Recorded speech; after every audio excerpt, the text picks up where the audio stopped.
왜 나 같은 거지 노인네한테 이런 걸 주나? 배고픈 건 죄가 아니라고 저희 엄마가 그러셨거든요. 허름한 분식집 뒤편 한 노인이 비를 맞은 채 서 있었습니다. 거지 같은 행색의 노인을 모두가 피해가고 있었죠. 그때 분식집 안에서 한 여자가 뛰쳐나와 갓 만든 김밥 한 줄을 내밀었어요. 그녀는 전혀 알지 못했습니다. 눈앞에 노인이 노숙자의 모습으로 변장해 자신을 시험하러 온 대기업 회장이자 예비 시아버지라는 사실을요. 하지만 노인도 몰랐습니다. 이 여자가 건넨 김밥 한 줄이 자신의 70평생을 송두리째 뒤흔들어 놓을 줄은 말이죠. 사연 시작 전 구독과 좋아요를 눌러주시고 어디서 듣고 계신지 댓글 남겨주시면 그곳으로 행운이 가득 깃들기를 바라겠습니다. 한 초등학교 앞 골목이었습니다. 오후 2시 반 수업을 마친 노란 병아리 같은 아이들이 교문 밖으로 쏟아져 나오는 시간이었죠. 골목 한편에 자리 잡은 작은 분식집. 태양 분식에서는 28살 젊은 여자가 쉴 틈 없이 튀김판을 휘젓고 있었습니다. 이름은 이윤서. 또래 친구들은 예쁜 카페에서 셀카를 찍거나 취업 준비에 열을 올리거나 연애에 한창일 나이였습니다. 하지만 윤서의 손에는 세련된 핸드백 대신 무거운 국자가 들려 있었어요. 이마에 송글송글 맺힌 땀방울을 손등으로 훔치면서도 그녀의 목소리만큼은 밝았습니다. 얘들아, 천천히 와. 컵떡볶이 금방 나오니까 줄 서자. 기름 냄새가 잔뜩 배어있는 앞치마가 조금은 답답할 법도 한데 아이들을 바라보는 윤서의 눈매는 싱그럽기만 했습니다.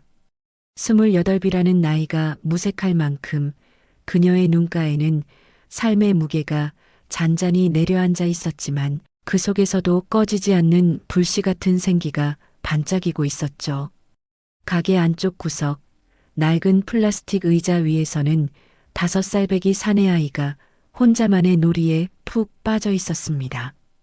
윤서의 아들 태양이었어요. 태양이는 엄마가 며칠 밤을 새워가며 바느질에서 만들어준 낡은 캔버스 가방을 꼭 껴안고 장난감 자동차를 굴리고 있었습니다. 가방 한 귀퉁이에는 비뚤비뚤한 솜씨로 우리 태양이 보물 가방이라는 자수가 놓여 있었죠. 윤서는 떡볶이를 저으면서도 틈틈이 아들을 힐끗힐끗 바라보았습니다. 그때마다 입가에 엷은 미소가 번졌어요. 비싼 브랜드 가방은 못해줘도 엄마의 온기가 담긴 이 가방이 아들의 등 뒤를 든든하게 지켜주길 바라는 마음이었습니다. 그렇게 평화로운 오후가 흘러가고 있었습니다.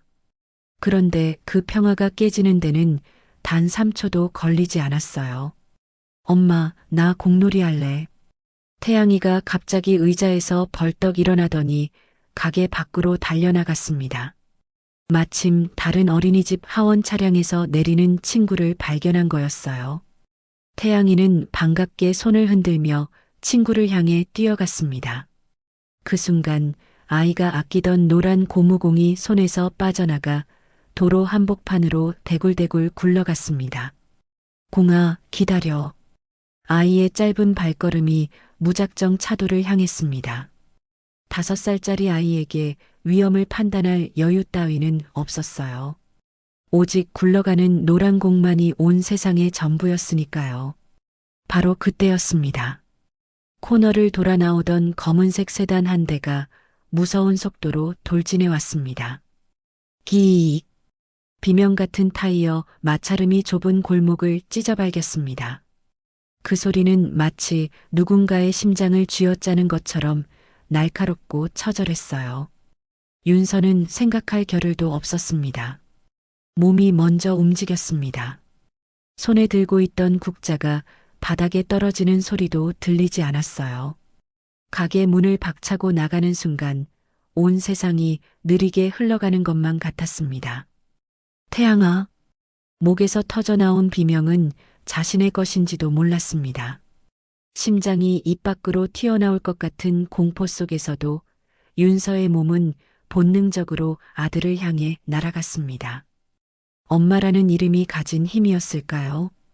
쓰러지는 순간 아스팔트 바닥에 무릎이 거칠게 갈려나갔습니다. 윤서는 이를 악물었습니다. 악착같이 아이를 품 안으로 끌어당겨 콘크리트 인도 쪽으로 몸을 던졌어요. 콰당! 둔탁한 소리와 함께 두 사람의 몸이 보도블록 위로 구르고 거대한 검은 차체는 아이가 서 있던 자리에서 불과 한 뼘도 안 되는 곳에 멈춰 섰습니다. 조금만 더 늦었어도, 정말 조금만 더 늦었어도 돌이킬 수 없는 일이 벌어졌을 거였습니다. 골목에는 지독한 타이어 타는 냄새만이 가득 찼습니다. 시간이 멈춘 것처럼 아무 소리도 들리지 않았어요. 주변에 있던 사람들은 입을 틀어막고 숨도 제대로 쉬지 못했습니다. 그 정적을 깬 것은 차 문이 벌컥 열리는 소리였습니다. 하얗게 질린 얼굴의 남자가 차에서 뛰어내렸습니다. 30대 초반으로 보이는 남자였어요. 날카롭고 이지적인 인상에 몸에 딱 맞는 고급 정장을 입고 있었습니다. 하지만 지금 그의 얼굴에는 핏기라고는 찾아볼 수 없었습니다. 죄송합니다. 제가 제대로 보지 못해서. 아이가 괜찮습니까? 남자는 떨리는 손으로 아이의 상태를 살피며 연신 고개를 조아렸습니다. 당장이라도 멱살을 잡히거나 무서운 욕설이 터져 나올 거라 예상하며 그는 몸을 움츠렸습니다. 28 젊은 엄마가 피를 흘리며 쓰러져 있고 그 품에 안긴 아이는 겁에 질려 울먹이고 있었으니까요. 그런데 들려온 것은 예상과 전혀 다른 목소리였습니다. 태양아, 괜찮아? 겁먹지 마. 엄마 봐, 응? 윤서는 피가 철철 흐르는 제 무릎은 안중에도 없었습니다. 오직 품 안에서 부들부들 떨고 있는 아이의 등을 토닥이며 진정시키는 데만 집중했어요. 작고 여린 아이의 몸을 꼭 감싸 안은 채 나직하고 부드러운 목소리로 속삭였습니다. 괜찮아, 괜찮아. 엄마가 여기 있잖아. 다 괜찮아. 그리고 윤서는 고개를 들어 남자를 바라보았습니다. 앳된 얼굴에는 원망이나 분노 대신 오히려 상대방을 걱정하는 기운이 서려 있었어요. 많이 놀라셨죠? 남자는 그 말에 눈이 휘둥그레졌습니다. 네. 우리 아이가 공 잡으려고 갑자기 뛰어든 게 잘못이니까요. 보시다시피 애는 멀쩡해요. 정말 괜찮으니까 너무 걱정 마세요. 윤서는 힘겹게 몸을 일으키며 말을 이었습니다. 무릎에서는 여전히 선홍빛 피가 흘러내리고 있었지만 그녀는 그것을 아무렇지도 않다는 듯 손등으로 대충 훔쳤을 뿐이었어요. 남자는 그 자리에 숨이 멎은 듯 굳어버렸습니다. 그의 이름은 강진혁. 대한민국 유통업계 굴지의 대기업 한석그룹의 후계자였습니다. 수천억의 계약을 주무르며 수많은 사람들의 탐욕과 비굴함을 봐왔던 남자였어요. 돈 앞에서 비굴해지는 인간들, 권력 앞에서 아부하는 인간들, 그런 추악한 모습들을 지겹도록 봐왔습니다. 그런데 지금 눈앞에 이 여자는 대체 뭐란 말입니까? 당장이라도 소리를 지르고 욕을 퍼부어도 모자랄 판에 피를 흘리면서도 운전자를 걱정하다니요. 진혁은 멍하니 서서 윤서를 바라보았습니다. 자신의 상처보다 타인의 당혹감을 먼저 살피는 이 젊은 엄마의 눈빛은 진혁의 영혼, 깊숙한 곳에 경이로운 충격을 주었습니다. 어떻게 저런 상황에서 남을 먼저 걱정할 수 있는 거지? 진혁은 자신도 모르게 한 발짝 다가섰습니다. 윤서의 얼굴을 좀 더 자세히 보고 싶었어요. 수수한 차림의 고된 주방일로 거칠어진 손마디, 하지만 그 투명하고 맑은 눈빛만큼은 그 어떤 보석보다 빛나 보였습니다. 저기요. 병원에 가셔야 해요. 무릎이 많이 다치셨잖아요. 진혁의 목소리가 떨렸습니다. 평소 냉철하기로 소문난 그였지만 지금 이 순간만큼은 어쩔 줄을 몰랐어요. 윤서는 고개를 저었습니다. 괜찮아요. 저희 가게 돌아가야 해서요. 손님들이 기다리고 있거든요. 그녀는 태양이의 손을 잡고 돌아서려 했습니다. 하지만 몇 걸음 떼기도 전에 아릿한 통증이 올라오며 몸이 휘청였어요. 아드레날린이 빠져나가자 비로소 느껴지는 고통이었습니다. 진혁이 황급히 다가와 그녀의 가느다란 팔을 붙잡았습니다. 아니요, 제가 안 괜찮습니다. 진혁의 목소리에 간절함이 묻어났습니다. 제 눈앞에서 사람이 피를 흘리는데 어떻게 그냥 갑니까? 아이도 겉보기에만 멀쩡한 걸 수도 있어요. 제발요, 병원까지만 모셔다 드리게 해주세요. 윤서는 잠시 망설였습니다. 진혁의 눈을 올려다보았어요. 그 눈에는 진심이 담겨 있었습니다. 단순한 사과나 책임감이 아니라 정말로 걱정하는 마음이 느껴졌습니다. 윤서는 겁에 질려 제 옷자락만 꽉 쥐고 있는 태양이를 내려다보았습니다. 아이의 작은 손이 떨리고 있었어요. 태양아, 병원 가서 선생님 잠깐 보고 올까? 아이가 조용히 고개를 끄덕였습니다. 윤서는 결국 진혁의 차에 올랐습니다. 차 안에는 은은한 가죽향과 세련된 향수 냄새가 감돌았습니다. 기름 냄새와 떡볶이 소스 향이 잔뜩 배어 있는 자신의 앞치마가 이 고급스러운 공간에 너무 이질적인 것 같아서 윤서는 자꾸만 몸을 움츠렸어요. 시선을 창밖으로 돌리며 어깨를 잔뜩 웅크린 그녀의 모습이 진혁의 눈에 들어왔습니다. 진혁은 핸들을 잡은 채 사이드 미러로 윤서를 힐끗 보았습니다. 작고 마른 체구, 고단함이 묻어나는 어깨선, 하지만 아이의 손을 꼭 잡고 있는 그 손길만큼은 세상 무엇보다 따뜻해 보였습니다. 진혁의 가슴 한구석에서 알 수 없는 감정이 꿈틀거리기 시작했습니다. 대체 저 여자는 누구일까? 어떻게 살아왔기에 저토록 담담하게 고통을 감당할 수 있는 걸까? 진혁은 그날 자신의 삶에 처음으로 진짜 질문을 던지게 되었습니다. 그리고 그것은 두 사람의 운명을 뒤바꿀 거대한 이야기의 시작이었습니다.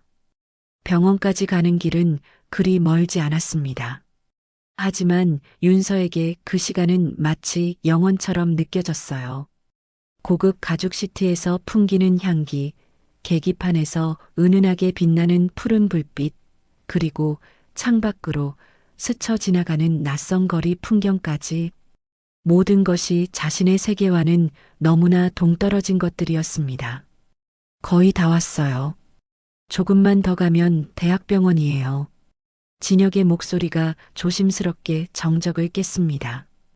윤서는 고개를 살짝 끄덕이며 창밖으로 시선을 돌렸어요. 사이드 미러에 비친 진혁의 얼굴이 언뜻 보였습니다. 그는 계속해서 뭔가 말을 하고 싶은 듯 입술을 달싹거렸지만 끝내 아무 말도 하지 못했습니다. 대학병원 응급실에 도착했을 때 윤서는 진혁의 부축을 받으며 차에서 내렸습니다. 무릎에서 느껴지는 욱신거리는 통증이 점점 심해지고 있었지만 그녀는 이를 악물고 태양이의 손을 놓지 않았어요. 응급실의 백색광은 잔인할 정도로 차가웠습니다. 형광등 불빛이 쏟아지는 하얀 공간 속에서 윤서의 초라한 행색은 더욱 도드라져 보였습니다. 주변의 시선들이 느껴졌지만 윤서는 애써 모른 척했습니다. 지금 그녀에게 중요한 건 오직 태양이의 상태를 확인하는 것뿐이었으니까요. 진혁은 윤서를 대기 의자에 앉히고는 곧장 원무과로 달려갔습니다. 가장 빠른 검사로 부탁드립니다. 5살 아이가 교통사고를 당했어요. 겉으로는 멀쩡해 보여도 내상이 있을 수 있잖아요. 엑스레이든 뭐든 가능한 모든 검사를 다 해주세요. 진혁의 목소리에는 다급함이 묻어났습니다. 원무과 직원이 의아한 눈으로 그를 올려다보았어요. 양복 차림에 고급 시계를 찬 남자가 기름때 묻은 앞치마를 두른 여자와 아이를 데리고 와서 이렇게 애를 쓰는 모습이 흔한 광경은 아니었으니까요. 보호자 관계가 어떻게 되시나요? 그건 그냥 빨리 검사부터 해주세요. 비용은 제가 다 부담하겠습니다. 진혁이 지갑에서 카드를 꺼내려는 순간 뒤에서 윤서의 목소리가 들려왔습니다. 저기요. 진혁이 돌아보자 윤서가 절뚝거리며 다가오고 있었습니다. 한 손으로는 태양이의 손을 꼭 잡고 다른 손으로는 벽을 짚으며 힘겹게 걸어오는 모습이었어요. 그렇게까지 안 하셔도 돼요. 윤서의 목소리는 담담했지만 그 안에는 분명한 선이 그어져 있었습니다. 검사만 받아보고 이상 없으면 바로 갈 거예요. 이런 과한 대접은 솔직히 저한테 좀 불편해요. 진혁은 순간 할 말을 잃었습니다. 눈앞에 이 여자는 타인의 호의보다 자신의 형편을 먼저 생각할 만큼 일찍 철이 들어 있었어요. 아니, 어쩌면 철이 들 수밖에 없었던 것인지도 모릅니다. 진혁은 더 이상 고집을 부리지 못하고 고개를 끄덕였습니다. 알겠습니다. 그럼 기본 검사만이라도. 네, 그 정도면 충분해요. 감사합니다. 윤서는 담담하게 대답하고는 태양이를 데리고 접수 창구로 향했습니다. 진혁은 그런 그녀의 뒷모습을 물끄러미 바라보다가 복도 한편에 있는 플라스틱 의자에 털썩 주저앉았습니다. 시간이 얼마나 흘렀을까요? 진혁은 의자에 앉아 멍하니 응급실 풍경을 바라보고 있었습니다. 분주하게 오가는 의료진들, 환자를 실어 나르는 들것들, 그리고 걱정스러운 표정으로 서성이는 보호자들. 그 수많은 사람들 사이에서 진혁의 시선은 오직 한 곳에만 머물러 있었어요. 복도 저편, 처치실 앞 의자에 앉아 있는 윤서와 태양이었습니다. 윤서는 아들의 손을 꼭 맞잡은 채 눈을 지그시 감고 있었습니다. 태양이는 엄마의 무릎에 얼굴을 파묻고 조용히 앉아 있었습니다. 아까까지 덜덜 떨던 아이가 엄마의 품에 안기자 조금은 안정을 찾은 것 같았죠. 진혁은 그 모습을 보며 이상한 감정에 사로잡혔습니다. 진혁의 세계에서 여자란 화려한 보석과 명품으로 치장된 존재들이었습니다.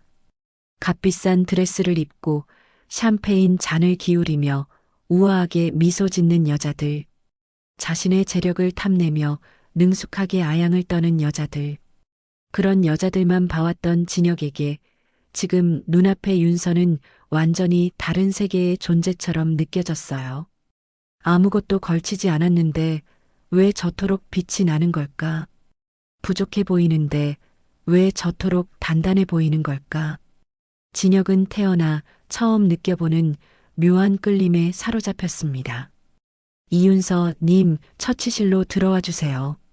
간호사의 호출에 윤서가 자리에서 일어났습니다. 태양이를 복도 의자에 앉혀두려다가 불안한 듯 두리번거리는 아이의 모습에 망설였어요. 그때 진혁이 자리에서 일어나 다가왔습니다. 제가 잠깐 봐드릴까요? 처치받으시는 동안만요. 윤서는 잠시 진혁의 얼굴을 살펴보다가 조심스럽게 고개를 끄덕였습니다. 태양아, 엄마 잠깐 치료받고 올게. 이 아저씨랑 여기 앉아서 기다려줄 수 있어? 응. 엄마 금방 와? 응, 금방 올게. 착하게 기다려. 윤서가 처치실로 들어가자 진혁은 어색하게 태양이 옆에 앉았습니다. 난생 처음 어린아이와 단둘이 남겨진 그는 뻣뻣하게 굳어서 어쩔 줄을 몰랐어요. 그런데 태양이가 먼저 말을 걸어왔습니다. 아저씨, 우리 엄마 많이 아파요? 작고 떨리는 목소리에 진혁의 가슴이 찌릿해졌습니다. 아니, 금방 나을 거야.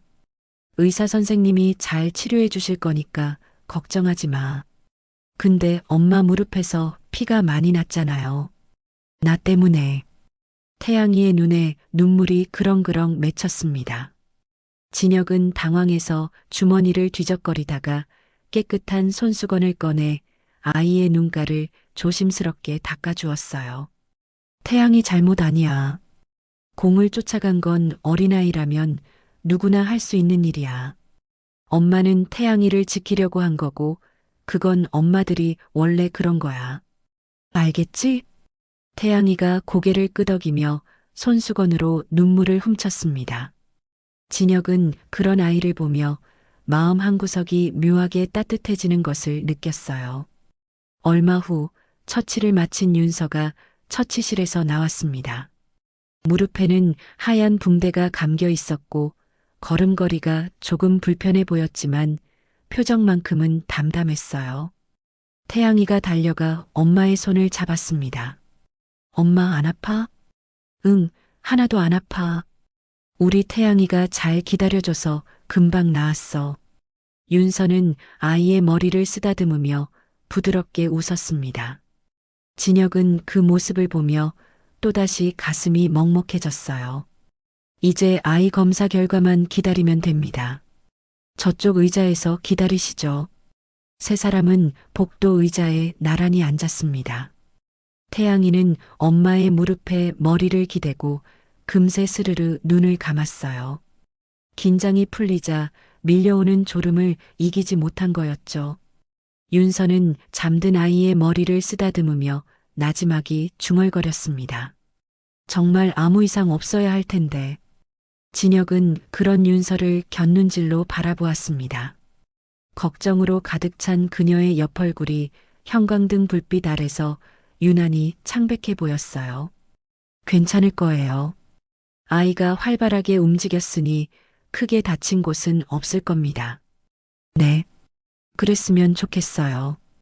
윤서는 힘없이 웃으며 대답했습니다. 그리고 잠시 망설이다가 입을 열었어요. 저기 기사님, 정말 감사해요. 낯선 사람인데 이렇게까지 신경 써주시고. 낯선 사람이라니요. 제가 운전하던 차 때문에 이렇게 된 건데 당연히 해야 할 일이에요. 그래도요. 세상에 당연한 건 없더라고요. 윤서의 말에 진혁은 할 말을 잃었습니다. 그녀의 목소리에는 세상의 쓴맛을 일찍 본 사람만이 가질 수 있는 담담함이 묻어 있었어요. 이태양 어린이 보호자님? 의사의 호출에 윤서가 벌떡 일어났습니다. 잠든 태양이를 조심스럽게 의자에 눕히고 떨리는 다리를 이끌고 의사에게 다가갔어요. 네, 접니다. 검사 결과가 어떻게 나왔나요? 검사 결과 아무 이상 없습니다. 타박상뿐이에요. 크게 걱정 안 하셔도 됩니다. 그 말이 떨어지는 순간이었습니다. 꼿꼿하게 버티고 서 있던 윤서의 다리가 맥없이 풀리며 바닥에 주저앉았습니다. 아, 감사합니다. 정말 감사합니다. 윤서는 얼굴을 두 손으로 감싸쥐었습니다. 흐느낌이 새어나오지 않게 입술을 꽉 깨물었지만 어깨는 사정없이 떨렸어요. 그녀의 몸 전체가 파도처럼 출렁거렸습니다. 진혁은 자신도 모르게 윤서에게 다가갔습니다. 그녀의 어깨에 손을 올리려다 멈칫했어요. 감히 손을 댈 수가 없었습니다. 그녀가 흘리는 눈물은 단순한 안도가 아니었습니다. 홀로 이 작은 아이를 지켜내기 위해 매일 밤 삼켰을 두려움. 아무도 기댈 곳 없이 온 세상의 짐을 홀로 지고 있었을 책임감. 혹시라도 아이에게 무슨 일이 생기면 어쩌나 하는 공포. 그 모든 것들이 한꺼번에 터져나오는 고귀한 감정이었습니다. 진혁은 조용히 수납창구로 향했습니다. 이윤서님, 이태양님 진료비 결제하겠습니다. 보호자 관계가 제가 낼 겁니다. 진혁은 단호하게 말하고 카드를 내밀었습니다. 직원이 의아한 표정을 지었지만 더 이상 묻지 않고 결제를 진행했어요. 결제를 마치고 돌아온 진혁은 겨우 진정한 윤서에게 다가갔습니다. 그리고 잠시 망설이다가 조심스럽게 입을 열었어요.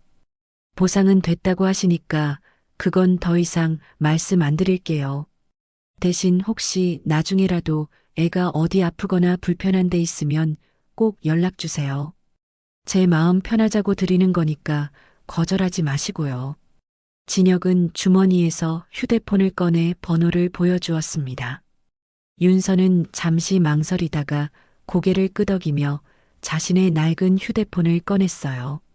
액정 한쪽 구석이 금이 가 있는 몇 년은 된 듯한 오래된 기종이었습니다. 감사해요. 그런데 성함이 어떻게 되세요? 아, 강진혁입니다. 윤서는 번호를 저장하며 나지막이 되뇌었습니다. 강진혁 씨, 기사님인데 이렇게까지 신경 써주시고 정말 감사해요. 진혁은 순간 멈칫했습니다. 기사님, 윤서는 자신을 운전기사로 알고 있었어요. 고급 세단을 몰고 있었으니 당연한 오해였죠. 진혁은 굳이 정정하지 않았습니다. 오히려 그게 더 편하게 느껴졌어요. 재벌가 후계자가 아닌 그냥 강진혁이라는 한 사람으로 그녀 앞에 서 있는 이 순간이 아닙니다. 별 말씀을요. 그리고 윤서가 고개를 들어 진혁의 눈을 똑바로 응시했어요. 처음으로 두 사람의 시선이 제대로 얽혔습니다. 응급실의 차가운 형광등 불빛 아래서 두 사람은 서로의 눈을 바라보았습니다. 진혁의 눈에는 설명할 수 없는 끌림이, 윤서의 눈에는 조심스러운 감사가 담겨 있었어요. 저는 이윤서라고 합니다. 오늘 정말 많이 도와주셨어요. 감사했습니다. 그녀가 이름을 말하며 살짝 미소 짓는 순간 진혁의 귀에는 응급실의 모든 소음이 아득하게 멀어지는 것 같았습니다. 분주하게 오가는 사람들도 어디선가 들려오는 기계음도 모든 것이 흐릿해지고 오직 그녀의 목소리만이 또렷하게 들려왔어요. 윤서는 잠든 태양이를 조심스럽게 안아 올렸습니다. 그리고 진혁에게 가볍게 고개를 숙인 뒤 응급실 출구를 향해 걸어갔어요. 절뚝거리는 걸음이었지만 그녀의 등은 꼿꼿했습니다. 작은 체구의 아이를 안고 있으면서도 그 뒷모습에서는 이상하게 강인함이 느껴졌어요. 진혁은 멀어져가는 그녀의 뒷모습을 바라보며 혼잣말처럼 그 이름을 되뇌었습니다. 이윤서, 윤서 씨. 그 이름이 입술에 닿는 순간 진혁의 멈춰있던 심장이 거세게 두드려지기 시작했습니다. 그것은 단순히 고마운 인연을 넘어 진혁의 인생을 송두리째 바꿔놓을 운명의 시작이었습니다. 그날 이후 진혁의 일상은 기묘하게 뒤틀렸습니다. 점심시간이면 을에 향하던 최고급 호텔 레스토랑 대신 그는 핸들을 꺾어 낡은 건물이 다닥다닥 붙은 초등학교 앞 골목으로 향했어요. 광택이 흐르는 고급 수트를 차려입은 진혁이 좁고 허름한 태양 본식의 플라스틱 의자에 앉아 떡볶이를 먹는 광경은 그 자체로 이질적이었습니다. 처음에는 며칠에 한 번이었습니다.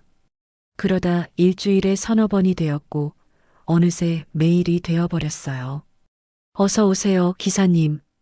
윤서는 이제 진혁이 문을 열고 들어오면 자연스럽게 인사를 건넸습니다.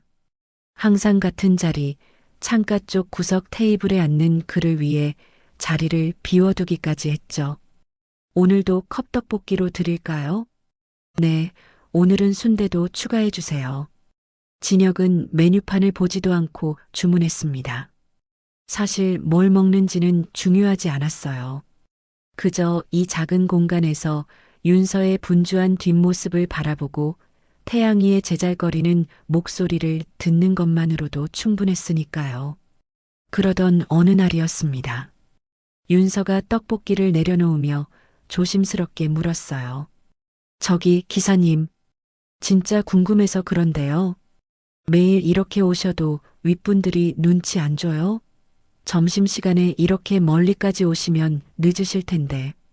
진혁은 냅킨으로 입가를 닦으며 잠시 멈칫했습니다. 그리고 낮게 웃음을 터뜨렸어요. 윤서 씨, 사실 저 기사 아닙니다. 네. 윤서의 눈이 동그랗게 커졌습니다. 진혁은 양복 안주머니에서 명함 한 장을 꺼내 테이블 위에 올려놓았어요. 깔끔한 검은색 바탕에 금색 글씨가 새겨진 고급스러운 명함이었습니다. 한석그룹 전략기획본부 상무 강진혁.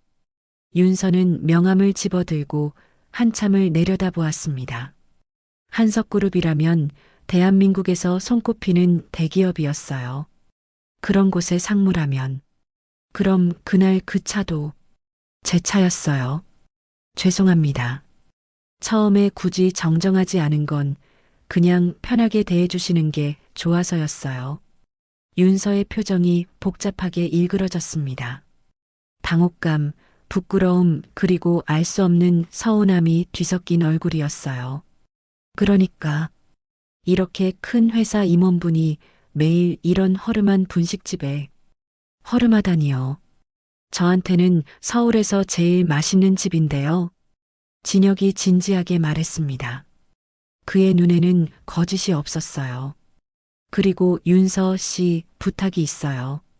앞으로 기사님 말고 그냥 진혁 씨라고 불러주시면 안 될까요?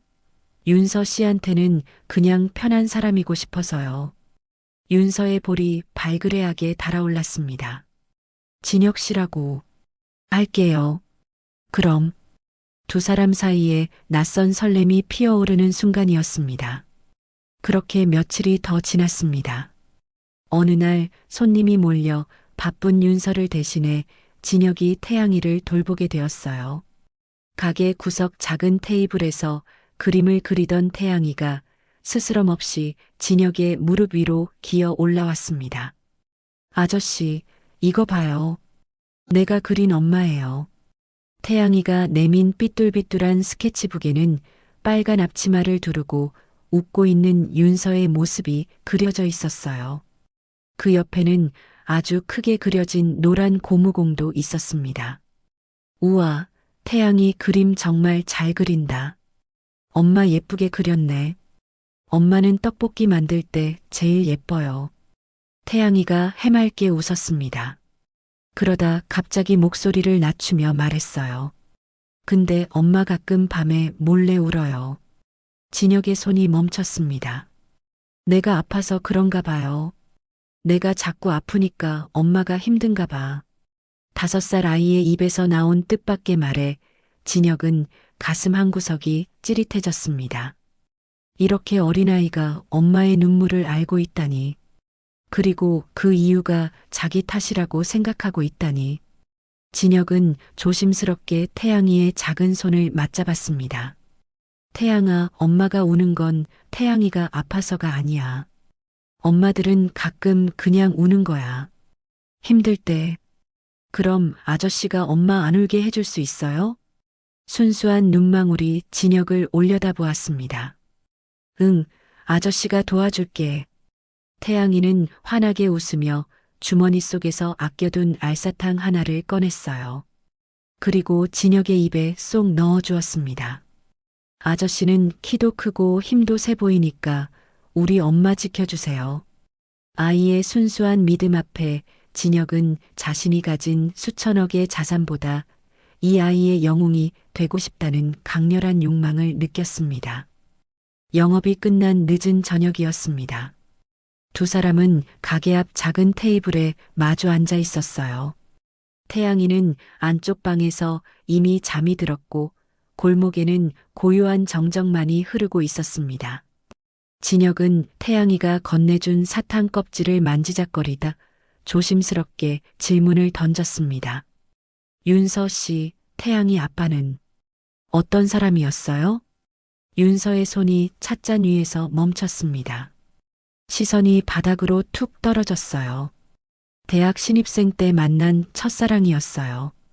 윤서의 목소리는 담담했지만 그 안에는 오래된 상처가 묻어 있었습니다. 세상에서 제일 믿었는데 제가 임신한 걸 알자마자 도망갔어요. 그것도 제 이름으로 빚 보증까지 세워놓고요. 진혁의 미간이 굳어졌습니다. 처음엔 배신감에 죽고 싶었어요. 근데 태양이 얼굴 보니까 그럴 수가 없더라고요. 윤서가 쓸쓸하게 웃었습니다. 그냥 이 아이 지키는 게 제 인생의 전부가 됐어요. 윤서의 덤덤한 고백은 진혁의 가슴을 난도질했습니다. 그는 식탁 너머로 손을 뻗어 윤서의 거친 손등 위에 자신의 손을 포겠어요. 고생 많았습니다. 윤서 씨는 그 사람이 감당할 수 없을 만큼 너무 눈부신 사람이라 그 겁쟁이가 도망친 거예요. 당신 잘못 아닙니다. 진혁의 따뜻한 위로에 윤서는 참아왔던 숨을 길게 내뱉었습니다. 오랜만에 느껴보는 안도감이었어요. 가게를 나서는 길 예고 없는 소나기가 쏟아졌습니다. 처마 밑에서 잠든 태양이를 업고 곤란해하는 윤서에게 진혁은 망설임 없이 자신의 코트를 벗어 펼쳤어요. 비 많이 오는데 감기 걸리면 안 돼요. 자, 이쪽으로 들어와요. 좁은 코트 자락 안에서 세 사람의 숨소리가 가깝게 섞였습니다. 빗소리가 코트를 두드리는 요란한 정적 속에서 윤서가 떨리는 목소리로 물었어요. 왜 이렇게까지 잘해주시는 거예요? 저는 애 딸린 미혼모에 빚까지 있는 여자인데. 진혁은 빗물에 젖은 윤서의 맑은 눈을 똑바로 응시했습니다. 윤서 씨가 어떤 과거를 가졌든 상관없어요. 진혁의 목소리는 낮았지만 단단했습니다. 내가 보는 건 지금 내 앞에서 웃고 아이를 위해 모든 걸 내던지는 이윤서라는 사람이니까요. 당신들을 보고 있으면 내가 그동안 얼마나 가짜처럼 살았는지 깨닫게 돼요. 진혁은 잠시 말을 멈추고 잠든 태양이의 머리를 코트 자락으로 더 깊이 감싸 안았습니다. 그래서 그냥 여기 계속 있고 싶어집니다. 당신들 옆에. 그것은 단순한 호의가 아니었습니다. 한 여자의 인생과 아이의 미래까지 모두 책임지겠다는 묵직한 선언이었어요. 하지만 이 따뜻한 풍경 너머로 누군가의 서슬퍼런 시선이 두 사람을 향하고 있었습니다. 대한민국 유통업계 굴지의 대기업 한석그룹의 강석주 회장. 아들의 이상한 행적을 보고받은 그의 눈빛이 차갑게 빛나고 있었습니다. 한석그룹 본사 40층 회장실. 통유리 너머로 서울 시내가 발밑에 깔린 그곳에서 강석주 회장은 비서실장이 건넨 서류 봉투를 펼쳐보고 있었습니다. 봉투 안에는 사진 여러 장과 보고서가 들어 있었어요. 이게 전부인가? 네, 회장님. 상무님께서 최근 2달간 거의 매일 같은 장소를 방문하고 계십니다. 초등학교 앞 분식집입니다. 강 회장의 눈이 가늘어졌습니다. 사진 속에는 허름한 분식집 앞에서 앞치마를 두른 젊은 여자와 어린아이, 그리고 그들과 함께 웃고 있는 아들의 모습이 담겨 있었어요. 분식집이라고? 네. 그리고 그 가게 주인은 28살 미혼모입니다. 5살 된 아들이 있는 것으로 파악했습니다. 강 회장의 미간이 깊게 찌푸려졌습니다. 미혼모, 5살 아들. 그의 귀에 들리는 단어들은 하나같이 불쾌한 것들 뿐이었어요. 그래서 우리 아들놈이 그 여자한테 빠진 거란 말이지? 그런 것으로 보입니다, 회장님. 강 회장은 사진을 책상 위에 던지듯 내려놓았습니다. 70평생을 살아오며 맨손으로 이 거대한 그룹을 일궈낸 그였어요. 그는 가난을 벌레보다 더 혐오했어요. 가난한 자들은 게으르거나 교활하거나 둘 중 하나라고 믿었습니다. 당장 강진혁 불러와. 비서실장이 고개를 숙이고 나가려는 순간 회장실 문이 열렸습니다. 아버님, 드릴 말씀이 있습니다. 진혁이었습니다. 그는 굳은 표정으로 아버지의 책상 앞까지 걸어왔어요. 마치 이 순간을 오래전부터 준비해온 사람처럼 그의 눈빛은 흔들림 없이 단단했습니다. 강 회장은 비서실장에게 눈짓을 보내 내보낸 뒤 차갑게 아들을 바라보았습니다. 마침 잘 왔다. 나도 내 놈한테 할 말이 있었어. 저부터 말씀드리겠습니다. 진혁은 양복 안주머니에서 사진 한 장을 꺼내 책상 위에 올려놓았습니다. 낡은 분식집 앞에서 윤서, 태양이와 함께 환하게 웃고 있는 자신의 모습이었어요. 결혼하려고 합니다. 순간 회장실의 공기가 얼어붙었습니다. 강 회장의 눈이 천천히 가늘어졌습니다. 그리고 낮고 위험한 목소리가 흘러나왔어요. 뭐라고? 이 여자와 결혼하겠습니다. 아이도 제가 키우겠습니다. 지금 제정신으로 하는 소리냐? 강 회장이 자리에서 벌떡 일어났습니다. 그의 목소리는 낮았지만 그 안에는 서슬퍼런 칼날이 숨겨져 있었어요. 대한민국 유통업계를 짊어질 놈이 어디 근본도 모르는 미혼모랑 살림을 차리겠다고? 그것도 남의 새끼까지 데리고? 아버님, 진혁의 목소리도 단호했습니다. 그 사람은 아버님이 생각하는 그런 천박한 사람이 아닙니다. 제가 평생 가져보지 못한 고귀함을 가진 사람이에요. 자기 몸이 피투성이가 되면서도 남을 먼저 걱정하고 당장 굶을 처지에서도 남의 배고픔을 먼저 걱정하는 사람입니다. 직접 보시면 아실 겁니다. 강 회장은 헛웃음을 터뜨렸습니다. 코웃음에 가까운 비웃음이었어요. 고귀함? 웃기는 소리 하고 있네. 강 회장이 책상을 돌아 아들 앞으로 다가왔습니다. 그의 눈빛은 얼음장처럼 차가웠어요. 가난한 것들이 파는 건 딱 하나다. 동정심, 불쌍한 척, 순수한 척, 그 값싼 연기로 돈 있는 놈들 꼬시는 거야. 내 놈은 지금 그 연기에 속고 있는 거라고. 아버님, 윤서 씨는 그런 사람이. 닥쳐. 강 회장의 호통에 진혁의 말이 끊겼습니다. 그 여자가 내 정체를 알고도 그렇게 순수하게 웃어줄 것 같으냐? 한석그룹 후계자라는 걸 알면 당장 눈빛이 달라질 거다. 내가 수십 년간 봐온 인간들이 다 그랬어. 돈 앞에서 안 무너지는 인간은 없어. 진혁은 입술을 꽉 깨물었습니다. 아버지의 말에 반박하고 싶었지만 그것이 아버지의 상처에서 비롯된 편견이라는 것도 알고 있었어요. 가난했던 시절 아버지가 얼마나 많은 사람들에게 무시당하고 배신당했는지 그 상처가 지금의 냉혹한 강석주 회장을 만들었다는 것을. 아버님, 제가 평생 아버님 뜻대로 살았습니다. 원하시는 학교, 원하시는 전공, 원하시는 자리 다 따랐어요. 하지만 이번만큼은 물러서지 않겠습니다. 진혁은 깊이 고개를 숙였습니다. 윤서 씨와 태양이를 지키겠습니다. 제발 허락해 주십시오. 강 회장은 한참 동안 아들을 내려다보았습니다. 그리고 차갑게 등을 돌렸어요. 나가라. 아버님, 나가라고 했다. 진혁은 더 이상 말하지 못하고 회장실을 나섰습니다. 문이 닫히고 강 회장은 홀로 남아 창밖을 바라보았어요. 발밑으로 내려다 보이는 서울 시내. 저 아래 어딘가에 아들의 마음을 빼앗아간 여자가 있었습니다. 고귀함이라. 강 회장은 냉소를 흘렸습니다.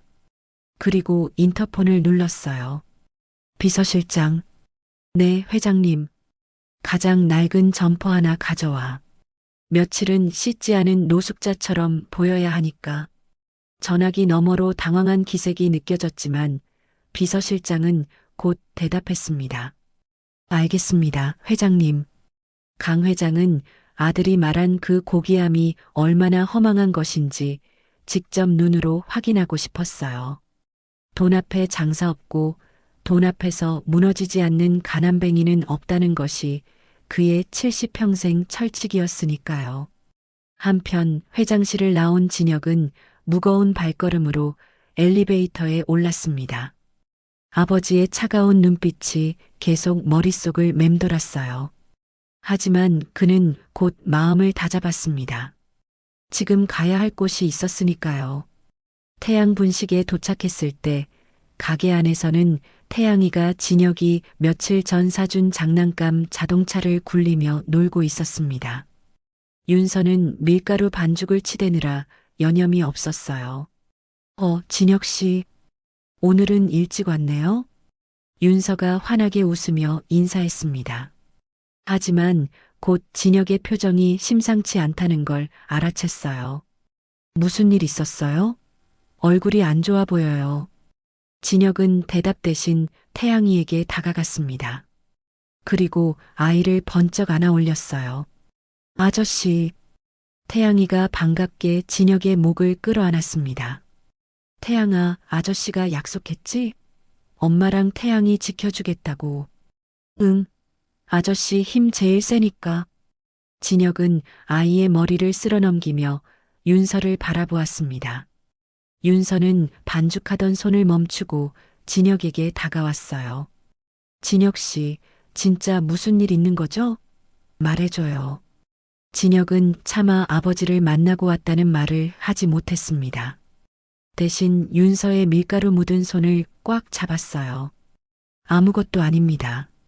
그냥 우리가 함께할 시간이 조금 더 험난할 수도 있다는 생각이 들어서요. 윤서의 눈빛이 흔들렸습니다.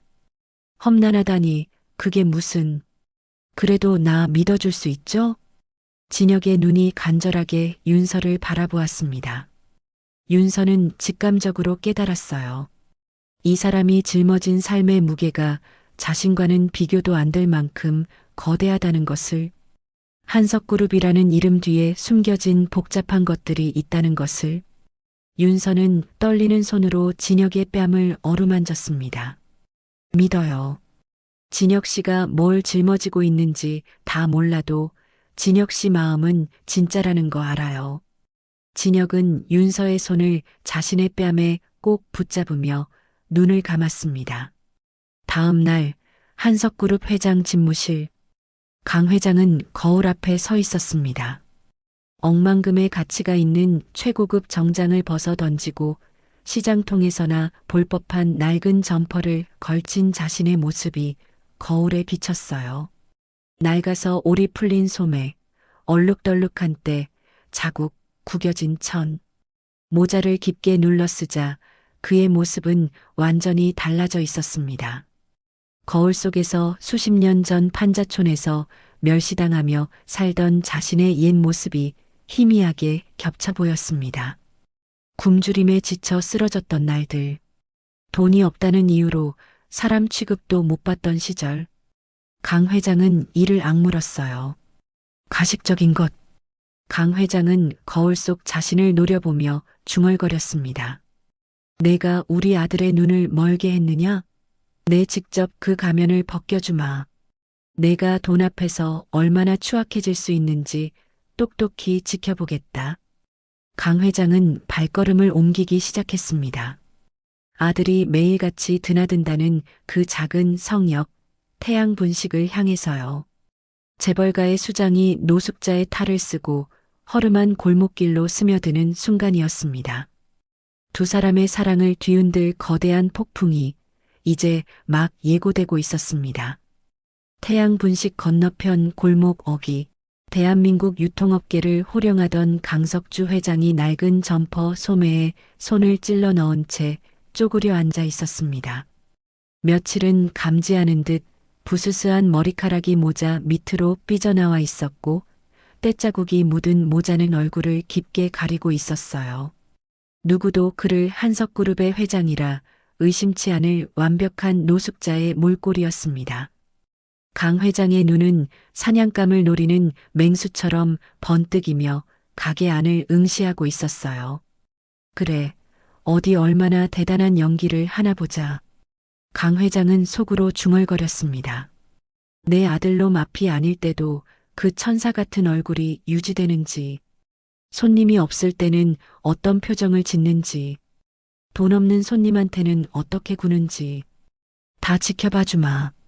점심시간이 지나자 가게 안이 한산해졌습니다. 강 회장은 윤서의 일거수일투족을 놓치지 않고 관찰했어요. 손님에게 거스름 돈을 줄 때 손가락을 슬쩍 속이지는 않는지, 손님의 행색에 따라 눈빛이 달라지지는 않는지, 비싼 옷을 입은 손님에게만 친절하게 구는 건 아닌지. 하지만 시간이 지날수록 강 회장의 미간은 묘하게 비틀렸습니다. 예상했던 여우 같은 속물의 모습은 어디에도 없었어요. 무거운 쟁반을 들고 분주히 움직이는 윤서의 뒷모습에서는 지독할 정도로 성실한 삶의 냄새만 났습니다. 허름한 차림의 노인에게도, 교복을 입은 학생에게도, 양복을 빼입은 직장인에게도 그녀의 미소는 한결같았어요. 맛있게 드세요. 천천히 드시고 가세요. 오늘 하루도 힘내세요. 윤서가 손님들에게 건네는 인사는 늘 똑같았습니다. 강 회장은 그녀의 표정에서 가식의 흔적을 찾으려 했지만 찾을 수가 없었어요. 그것이 오히려 그를 불편하게 만들었습니다. 연기를 잘하는 거야. 분명히 그럴 거야. 강 회장은 스스로를 다독이며 자리를 지켰습니다. 그때였습니다. 초등학생 서너 명이 우르르 가게 안으로 들이닥쳤어요. 낡은 체육복을 입은 아이들이었습니다.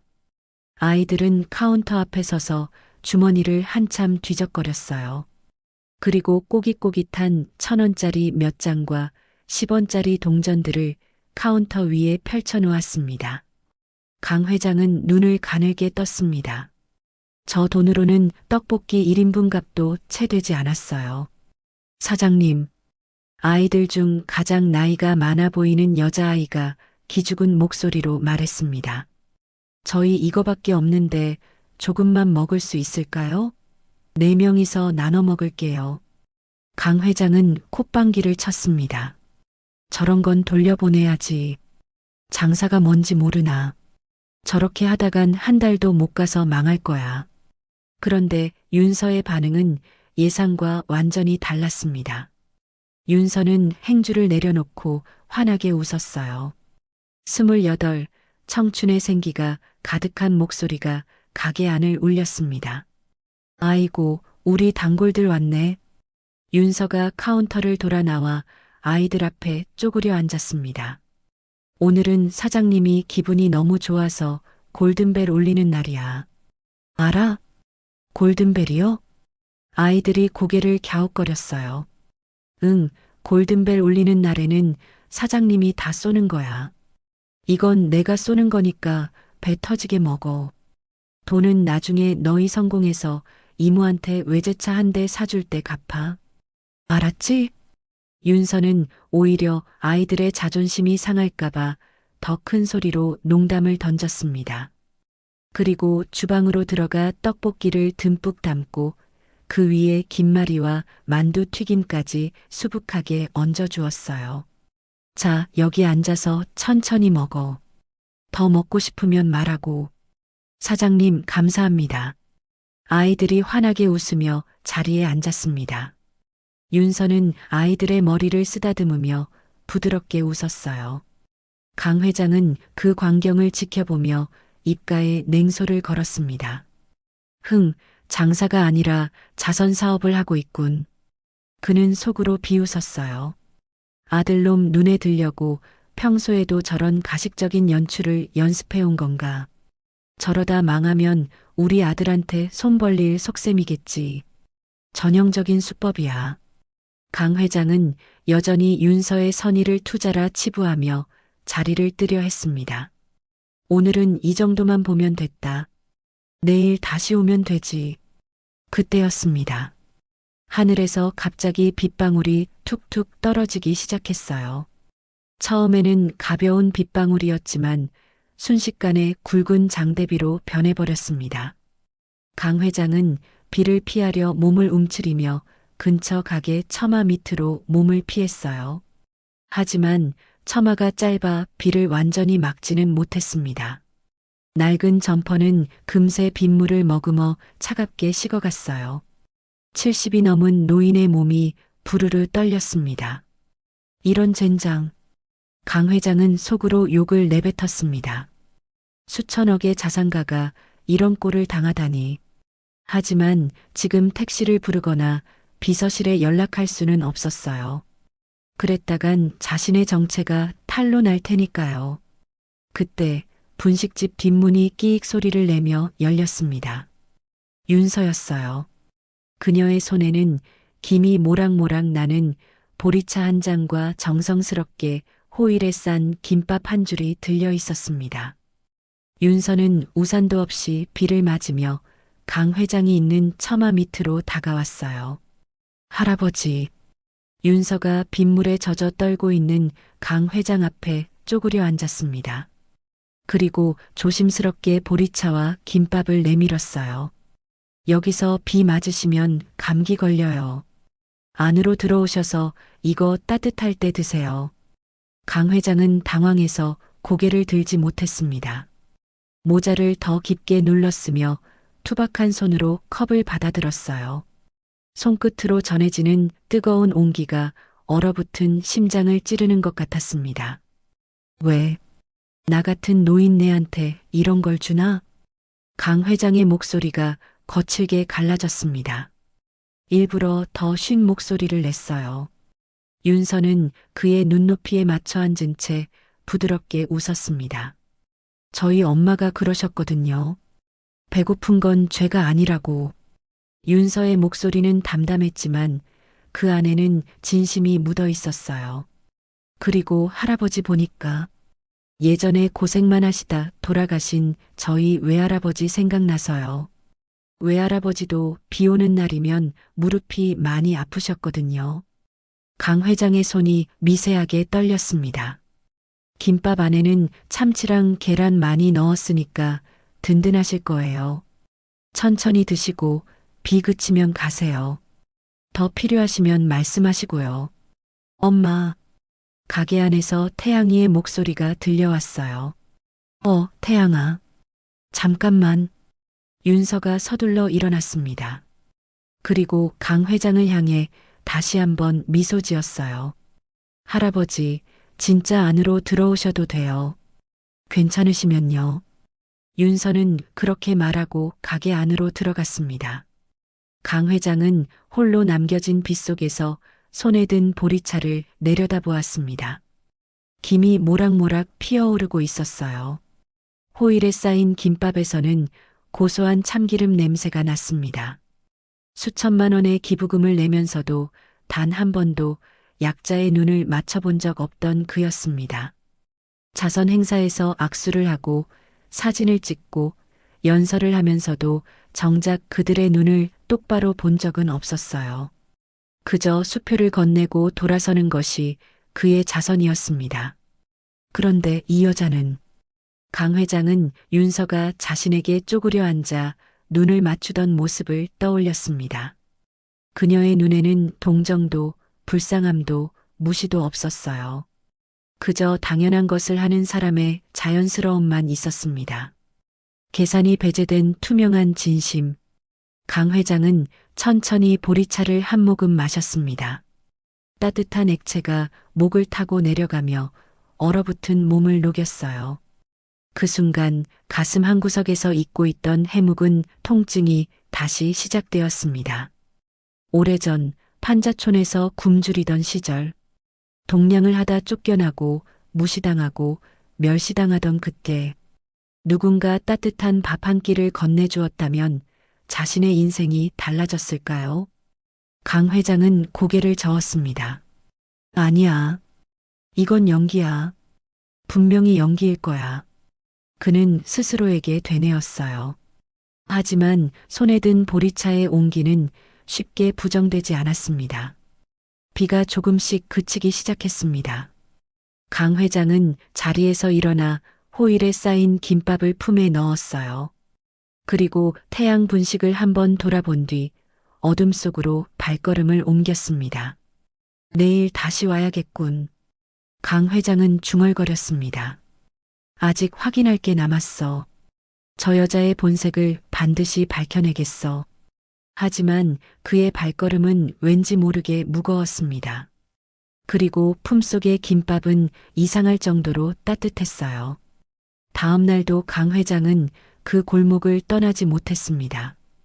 어제 마신 보리차의 온기가 체한 듯 가슴에 얹혀 있었기 때문이었어요. 밤새 뒤척이다 새벽녘이야 겨우 잠이 들었는데 꿈속에서도 윤서가 쪼그려 앉아 자신의 눈을 맞추던 장면이 떠올랐습니다. 그래도 분명 뒤가 구린 구석이 있을 거야. 강 회장은 스스로를 다독이며 다시금 낡은 점퍼를 걸쳤습니다. 그리고 어제와 같은 자리, 전신주 뒤편에 몸을 숨겼어요. 노숙자 행세를 하는 것도 이제 제법 익숙해졌습니다. 가게 안은 평화로웠습니다. 윤서가 카운터에 앉아 태양이의 삐뚤삐뚤한 받아쓰기 노트를 들여다보고 있었어요. 아이가 연필을 꼭 쥐고 한 글자 한 글자 또박또박 쓰는 모습을 지켜보던 윤서가 까르르 웃음을 터뜨렸습니다. 태양아, 이건 사과인데 사과가 됐네? 틀렸어요? 응, 여기 봐. 과자가가 자랑 다르지. 다시 한번 써볼까? 네. 태양이가 열심히 연필을 움직이는 모습, 그리고 그런 아이를 바라보며 환하게 웃는 윤서의 모습. 강 회장은 그 평화로운 풍경을 멀찍이서 지켜보았습니다. 저런 게 행복인 건가? 강 회장은 문득 그런 생각이 들었어요. 수천억의 자산을 가지고도 느껴보지 못한 평온함이 저 작은 분식집 안에 있었습니다. 돈으로 살 수 없는 것. 강 회장은 그것이 무엇인지 알 것 같으면서도 인정하고 싶지 않았어요. 그때였습니다. 골목 입구로 검은색 승합차 한 대가 거칠게 들이닥쳤어요. 타이어가 끼익 소리를 내며 급정거했고 차 문이 벌컥 열리더니 험상궂은 산에 셋이 뛰어내렸습니다. 문신이 목덜미까지 올라온 사내들이었어요. 한눈에 봐도 평범한 사람들이 아니었습니다. 강 회장의 눈이 가늘어졌습니다. 저놈들은 사내들이 거침없이 태양 분식의 문을 벌컥 열었습니다. 야, 이윤서, 너 여기 있는 거 다 안다. 쾅! 우두머리로 보이는 사내가 발길질 한 번에 테이블을 뒤집었어요. 아이들이 먹다 남은 떡볶이 그릇이 바닥에 나뒹굴며 빨간 양념이 사방으로 튀었습니다. 컵이 깨지고 젓가락이 굴러다니고 순식간에 가게 안이 난장판이 되었어요. 엄마, 놀란 태양이가 의자에서 뛰어내려 윤서의 다리를 붙잡았습니다. 아이의 몸이 나뭇잎처럼 떨리고 있었어요. 윤서의 얼굴이 하얗게 질렸습니다. 그녀는 본능적으로 아이를 자신의 등 뒤로 숨겼어요. 당신들 뭐야? 여기서 이러지 말고 나가요. 윤서가 떨리는 목소리로 외쳤습니다. 하지만 그녀의 목소리는 공포에 떨리고 있었어요. 사채업자 우두머리가 비열한 웃음을 지으며 서류 한 장을 흔들었습니다. 뭐긴 뭐야? 빚 받으러 왔지. 빚이라니 무슨. 내 전 남친 그 새끼 있잖아. 박준호인가 뭔가. 그놈이 내 이름으로 보증선거, 이자가 불어서 이젠 억 단이야. 윤서의 눈이 휘둥그레졌습니다. 억 단이요? 그게 무슨. 원금에 이자 붙고 이자에 이자 붙고 돈 굴리는 게 원래 그런 거야. 그 새끼는 튀었으니 내가 갚아야지. 보증인이 내 이름으로 되어 있잖아. 우두머리가 서류를 윤서의 얼굴 앞에 들이밀었어요. 윤서의 손이 부들부들 떨렸습니다. 대학 시절 사랑한다던 남자가 자신의 이름으로 몰래 빚 보증을 세우고 도망갔던 그 악몽이 다시 떠올랐어요. 돈 없으면 몸으로라도 때우든가 아니면 이 가게라도 당장 넘겨. 사내가 윤서의 어깨를 거칠게 밀쳤습니다. 윤서가 비틀거리며 뒤로 넘어질 뻔했어요. 안 돼. 태양이가 울음을 터뜨리며 엄마를 붙잡았습니다. 그 순간 윤서는 더 이상 버틸 수 없었습니다. 그녀는 사채업자들 앞에 무릎을 꿇었어요. 제발. 윤서의 목소리가 갈라졌습니다. 제발 아이 앞에서는 이러지 마세요. 제가 갚을게요. 밤새 알바를 해서라도 갚을 테니까 우리 태양이만은. 제발 겁주지 마세요. 자존심 같은 건 이미 안중에도 없었습니다. 이 아이만 지킬 수 있다면 무릎이고 뭐고 다 꿇을 수 있었어요. 윤서의 눈에서 눈물이 주르륵 흘러내렸습니다. 하지만 사채업자들은 아랑곳하지 않았어요. 야, 눈물 짠다고 돈이 나와? 사내 중 하나가 비웃으며 주변을 둘러보았습니다. 그의 눈에 태양이가 메고 있던 낡은 캔버스 가방이 들어왔어요. 뭐야, 이거? 사내가 태양이에게서 가방을 낚아챘습니다. 안 돼요. 그거 내 보물 가방이에요. 태양이가 울면서 손을 뻗었지만 사내는 아이를 비웃으며 가방을 바닥에 내팽개쳤어요. 보물 가방? 웃기고 있네. 이딴 누더기 같은 게 보물이야? 사내가 구둣발로 가방을 짓밟았습니다. 윤서가 며칠 밤을 새워 바느질한 캔버스 가방. 비뚤비뚤한 솜씨로 우리 태양이 보물 가방이라고 자수를 놓았던 그 가방이 흙발에 무참하게 뭉개졌어요. 안 돼. 윤서의 비명이 골목을 찢었습니다. 내일까지 입금 안 하면 그때 내도 가만 안 둔다. 알아들었어? 우두머리가 마지막으로 협박을 내뱉고 가게를 나섰습니다. 승합차가 굉음을 내며 골목을 빠져나갔어요. 이 모든 광경을 전신주 뒤에서 지켜보던 강 회장의 눈빛이 형형하게 변했습니다. 주먹을 쥔 그의 손이 부들부들 떨리고 있었어요. 손톱이 손바닥을 파고들 정도로 세게 쥐고 있었습니다. 저런 쓰레기 같은 것들이 감히. 강 회장은 당장이라도 비서실에 전화를 걸어 저놈들을 쓸어버리고 싶었습니다. 한석그룹의 힘이라면 저런 삼류 사채업자들쯤은 순식간에 처리할 수 있었어요. 하지만 그는 지금 노숙자였습니다. 지금 나서면 아들에게 장담했던 자신의 논리가 무너진다. 강 회장은 이를 악물며 휴대폰을 쥔 손을 내렸습니다. 하지만 머리로는 부정해도 가슴은 이미 불타오르고 있었어요. 비겁하게 여자와 아이를 겁박하는 자들, 힘없는 사람을 짓밟아 돈을 뜯어내는 자들, 그리고 그 압도적인 폭력 앞에 무력하게 무너지는 윤서. 강 회장의 가슴 속에서 알 수 없는 통증이 번져나갔습니다. 난장판이 된 가게 안에서 윤서는 바닥에 주저앉아 소리 없이 통곡하고 있었어요. 강 회장은 알게 되었습니다. 자신이 그토록 증오했던 가난한 자의 눈물이 사실은 누군가의 비겁한 폭력에 의해 강요된 것일지도 모른다는 사실을요. 그리고 그 여자가 지키려 했던 고귀함이 짓밟히는 순간 자신의 심장도 함께 짓밟혔다는 것을요. 사채업자들이 썰물처럼 빠져나간 태양 분식은 폭격을 맞은 듯 처참했습니다. 깨진 접시 파편들이 바닥에 흩어져 발 디딜 틈조차 없었어요. 뒤집어진 테이블, 굴러다니는 의자들, 그리고 사방에 튄 빨간 떡볶이 양념. 그 붉은색이 마치 윤서의 심장에서 흘러나온 피처럼 바닥에 번져 있었습니다. 윤서는 넋이 나간 표정으로 바닥을 기었습니다. 그리고 구석에 내팽개쳐진 아들의 가방을 집어들었어요. 흙발에 짓밟혀 뭉개진 캔버스 천. 엄마가 서툰 솜씨로 한 땀 한 땀 수놓았던 우리 태양이 보물 가방이라는 글씨가 찢어지고 더럽혀져 있었습니다. 윤서는 가방을 가슴에 꼭 끌어안았어요. 그리고 소리 없이 눈물을 흘렸습니다. 미안해, 태양아. 윤서의 목소리가 갈라졌습니다. 엄마가 못나서 미안해.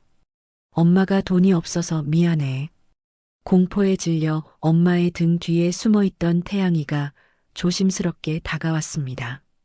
5살 아이는 작은 손으로 엄마의 눈물을 닦아주었어요. 엄마 울지 마. 태양이의 목소리도 떨리고 있었습니다. 가방 안 예뻐도 돼. 내가 다시 예쁘게 그릴게. 응? 엄마 울지 마. 5살 아들의 위로에 윤서는 가슴이 찢어지는 고통을 느꼈습니다.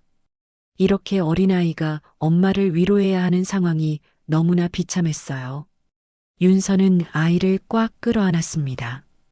태양아, 미안해. 엄마가 정신 차릴게. 미안해.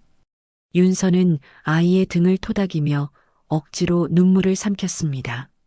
하지만 오래 울 여유조차 없었어요. 무거운 몸을 일으킨 윤서는 벽에 걸린 달력을 보았습니다. 내일은 동네 독거노인들을 위해 1년째 매달 이어온 무료급식 데이였어요. 윤서는 떨리는 손으로 구석에 세워둔 대걸레를 잡았습니다. 태양아, 엄마 청소 좀 해야 해. 저기 의자에 앉아서 기다려줄 수 있어? 응, 엄마. 나도 도와줄게. 아니야, 유리 파편 있어서 위험해. 가만히 앉아 있어. 윤서는 깨진 유리 파편들을 하나하나 주워 담기 시작했습니다. 손가락이 베어 피가 났지만 아랑곳하지 않았어요. 뒤집어진 테이블을 세우고 흩어진 의자를 정리하고 바닥에 번진 양념을 걸레로 닦아냈습니다. 그러다 창고 구석에서 무료급식 데이라고 적힌 현수막을 꺼냈어요. 그리고 가게 한쪽 벽에 현수막을 걸고 있었습니다. 골목 끝에서 이 모든 과정을 지켜보던 강 회장은 도무지 이해할 수 없다는 표정으로 가게 안을 응시했어요. 내일이면 당장 길거리에 나앉게 생겼는데 저 여자는 대체 왜 저러고 있는 거지? 강 회장은 결국 참지 못하고 가게 안으로 발을 들여놓았습니다. 삐걱. 낡은 문이 열리는 소리에 윤서가 고개를 돌렸어요. 만신창이가 된 몰골이었지만 들어온 노인을 보자 서둘러 흐트러진 머리를 묶으며 억지 미소를 지었습니다. 아, 할아버지. 어제 잘 들어가셨어요? 윤서의 목소리는 여전히 밝았습니다. 눈가가 부어 있고 손가락에서 피가 나고 있으면서도 손님을 맞이하는 그녀의 태도는 변함이 없었어요. 지금 가게가 좀 엉망이라 잠시만 기다려주세요. 금방 자리 치울게요. 윤서의 그 말에 강 회장의 이성이 끊어졌습니다. 자네 제정신인가? 강 회장이 버럭 소리를 질렀어요. 윤서가 깜짝 놀라 손에 들고 있던 걸레를 떨어뜨렸습니다. 남의 빚 때문에 당장 죽게 생겼는데 내일 남들 밥 먹일 걱정을 한다고? 저 현수막은 뭔가? 무료급식? 자네 지금 상황 파악이 안 되나?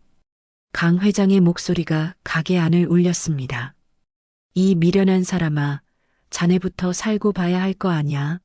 당장 내일 사채업자 놈들이 다시 올 텐데 남 걱정할 데가 어디 있어? 윤서는 걸레질을 멈추고 강 회장을 가만히 바라보았습니다. 28배 앳된 얼굴에는 형용할 수 없는 깊은 슬픔이 서려 있었어요. 하지만 그 슬픔 속에서도 단단한 신념이 함께 빛나고 있었습니다. 할아버지, 저 미련한 거 맞아요. 윤서가 조용히 입을 열었습니다. 근데요, 기다리시는 할머니들이 계시거든요. 뭐? 폐지 줍느라 하루 종일 굶으시다가 한 달에 딱 한 번 여기서 따뜻한 국수 드시는 게 낙인분들이에요.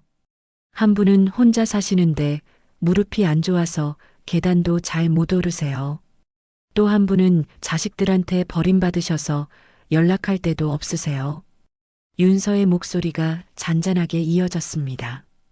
그분들한테 이 국수 한 그릇이 얼마나 큰 건지 할아버지는 모르실 거예요. 제가 힘들다고 그분들 한 끼를 굶기면 제 마음이 더 지옥 같을 것 같아서요. 윤서가 쓸쓸하게 웃었습니다. 배고픈 서러움. 제가 잘 알거든요. 태양이 아빠한테 버림받고 빚더미에 앉아서 하루하루 굶으면서 살았던 적이 있어요. 그때 누군가 따뜻한 밥 한 끼 줬으면 얼마나 좋았을까 그 생각이 아직도 나요. 강 회장은 그 무모한 책임감 앞에 할 말을 잃었습니다. 효율과 이윤, 기브앤테이크, 받은 만큼 돌려주고 이익이 없으면 움직이지 않는다. 그것이 그의 70평생 인생 철칙이었어요. 하지만 눈앞에 이 여자는 그의 상식으로는 도저히 계산되지 않는 답을 내놓고 있었습니다. 빚에 쪼들리면서 남을 먹인다고? 당장 자기 밥도 없으면서 남 걱정을 한다고? 강 회장은 멍하니 서서 윤서를 바라보았습니다. 윤서는 다시 묵묵히 청소를 시작했어요. 오래된 현수막을 반듯하게 펴서 벽에 고정하고 깨진 그릇 파편을 쓸어 담고 바닥을 닦았습니다. 지칠 대로 지친 몸이었지만 그녀의 손은 멈추지 않았어요. 밤이 깊어지자 윤서는 겨우 태양이를 재웠습니다. 아이가 곤히 잠든 것을 확인한 뒤 윤서는 주방 구석에 홀로 앉았어요. 그녀의 저녁 식사는 태양이 남긴 식어버린 국물에 찬밥 한 덩이를 만 것이 전부였습니다. 불도 켜지 않은 어두운 주방에서 윤서는 조용히 밥을 떠먹었어요. 강 회장은 가게 밖 어둠 속에서 그 광경을 지켜보고 있었습니다. 저게 저 여자의 저녁이란 말인가. 강 회장의 가슴이 쿵 내려앉았어요. 자신은 항상 저녁에 최고급 한우와 산해진미로 차려진 밥상을 받았습니다. 먹다 남긴 음식은 쓰레기통으로 직행했죠. 하지만 눈앞의 여자는 남은 국물에 밥을 말아 저녁을 때우고 있었어요. 그리고 내일 저 여자는 그 가난한 몸으로 다른 가난한 사람들을 먹일 준비를 하고 있었습니다. 윤서가 식사를 마치고 주방으로 들어갔습니다. 그리고 내일 국수에 쓸 멸치를 다듬기 시작했어요. 작은 멸치의 내장을 하나하나 손으로 발라내며 윤서는 조용히 콧노래를 흥얼거렸습니다. 그 콧노래 소리가 어둠 속으로 새어나왔어요. 강 회장은 그 소리를 들으며 가슴이 찌릿하게 저려오는 것을 느꼈습니다. 수천억의 자산가인 나보다 사채 빚에 시달리면서도 멸치 육수를 우려내는 저 아이가 훨씬 더 거대한 부를 가진 것 같구나. 강 회장은 생전 처음으로 돈이 아닌 인간의 품격에 대해 깊은 의문에 빠졌습니다. 진짜 부자는 누구인가? 통장에 돈이 많은 사람인가 아니면 가진 것 없어도 나눌 줄 아는 사람인가? 강 회장은 평생 가난을 증오해 왔습니다. 가난은 무능의 증거이고 가난한 자들은 게으르거나 교활하다고 믿어왔어요. 그래서 돈을 모으고 권력을 쌓고 누구에게도 무시당하지 않는 위치에 올랐습니다. 하지만 지금 이 순간 그는 깨달았어요. 자신이 평생 쌓아온 것들이 저 작은 분식 집안에서 멸치를 다듬는 젊은 엄마의 마음 앞에서는 한없이 초라하다는 것을. 가난을 증오해 괴물이 된 노신사의 눈가에 뜨거운 눈물이 고여 흘러내리기 시작했습니다. 강 회장은 소리 없이 눈물을 훔치며 어둠 속에서 몸을 돌렸습니다. 그리고 무거운 발걸음을 옮기며 나지막이 중얼거렸어요. 내가 틀렸구나. 그 한마디는 70평생 쌓아온 그의 신념이 무너지는 소리였습니다. 다음 날 새벽, 강 회장은 밤새 잠을 이루지 못했습니다. 어둠 속에서 중얼거렸던 그 한마디가 계속 머릿속을 맴돌았어요. 내가 틀렸구나. 그 말을 내뱉는 순간 70평생 쌓아온 신념의 무너짐이라 생각했죠. 하지만 이상하게도 그것은 무너짐이 아니라 해방 같았어요. 무거운 짐을 내려놓은 것처럼 가슴 한구석이 후련해지는 느낌이었습니다. 날이 밝자 강 회장은 다시 그 골목으로 발걸음을 옮겼습니다. 오늘은 무료급식 데이. 그 미련한 여자가 빚더미에 앉아서도 남을 먹이겠다던 그날이었어요. 태양 분식에 도착했을 때 가게 안은 이미 분주했습니다. 멸치 육수 냄새가 골목까지 퍼져나오고 있었어요. 구수하고 진한 향기가 코끝을 간지렸습니다. 강 회장은 어제와 같은 낡은 점퍼를 걸치고 가게 안으로 들어섰어요. 어서 오세요. 윤서가 환하게 웃으며 인사했습니다. 어제 그렇게 울었던 사람이라고는 믿기지 않을 만큼 그녀의 목소리는 씩씩했어요. 허리를 질끈 동여맨 앞치마, 단정하게 묶은 머리, 그리고 환한 미소.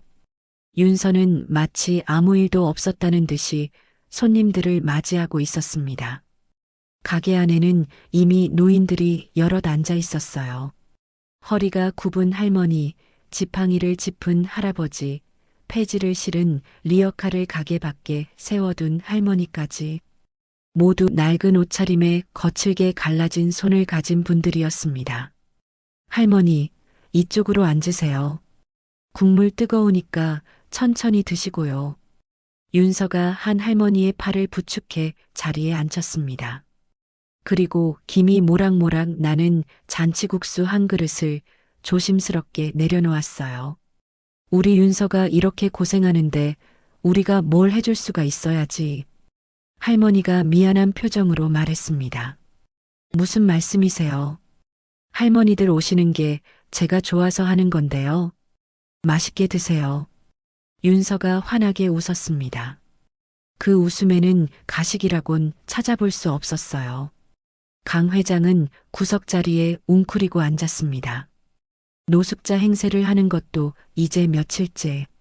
아무도 그를 한석그룹의 회장이라고 의심하지 않았어요. 잠시 후 윤서가 강 회장 앞에도 잔치국수 한 그릇을 내려놓았습니다.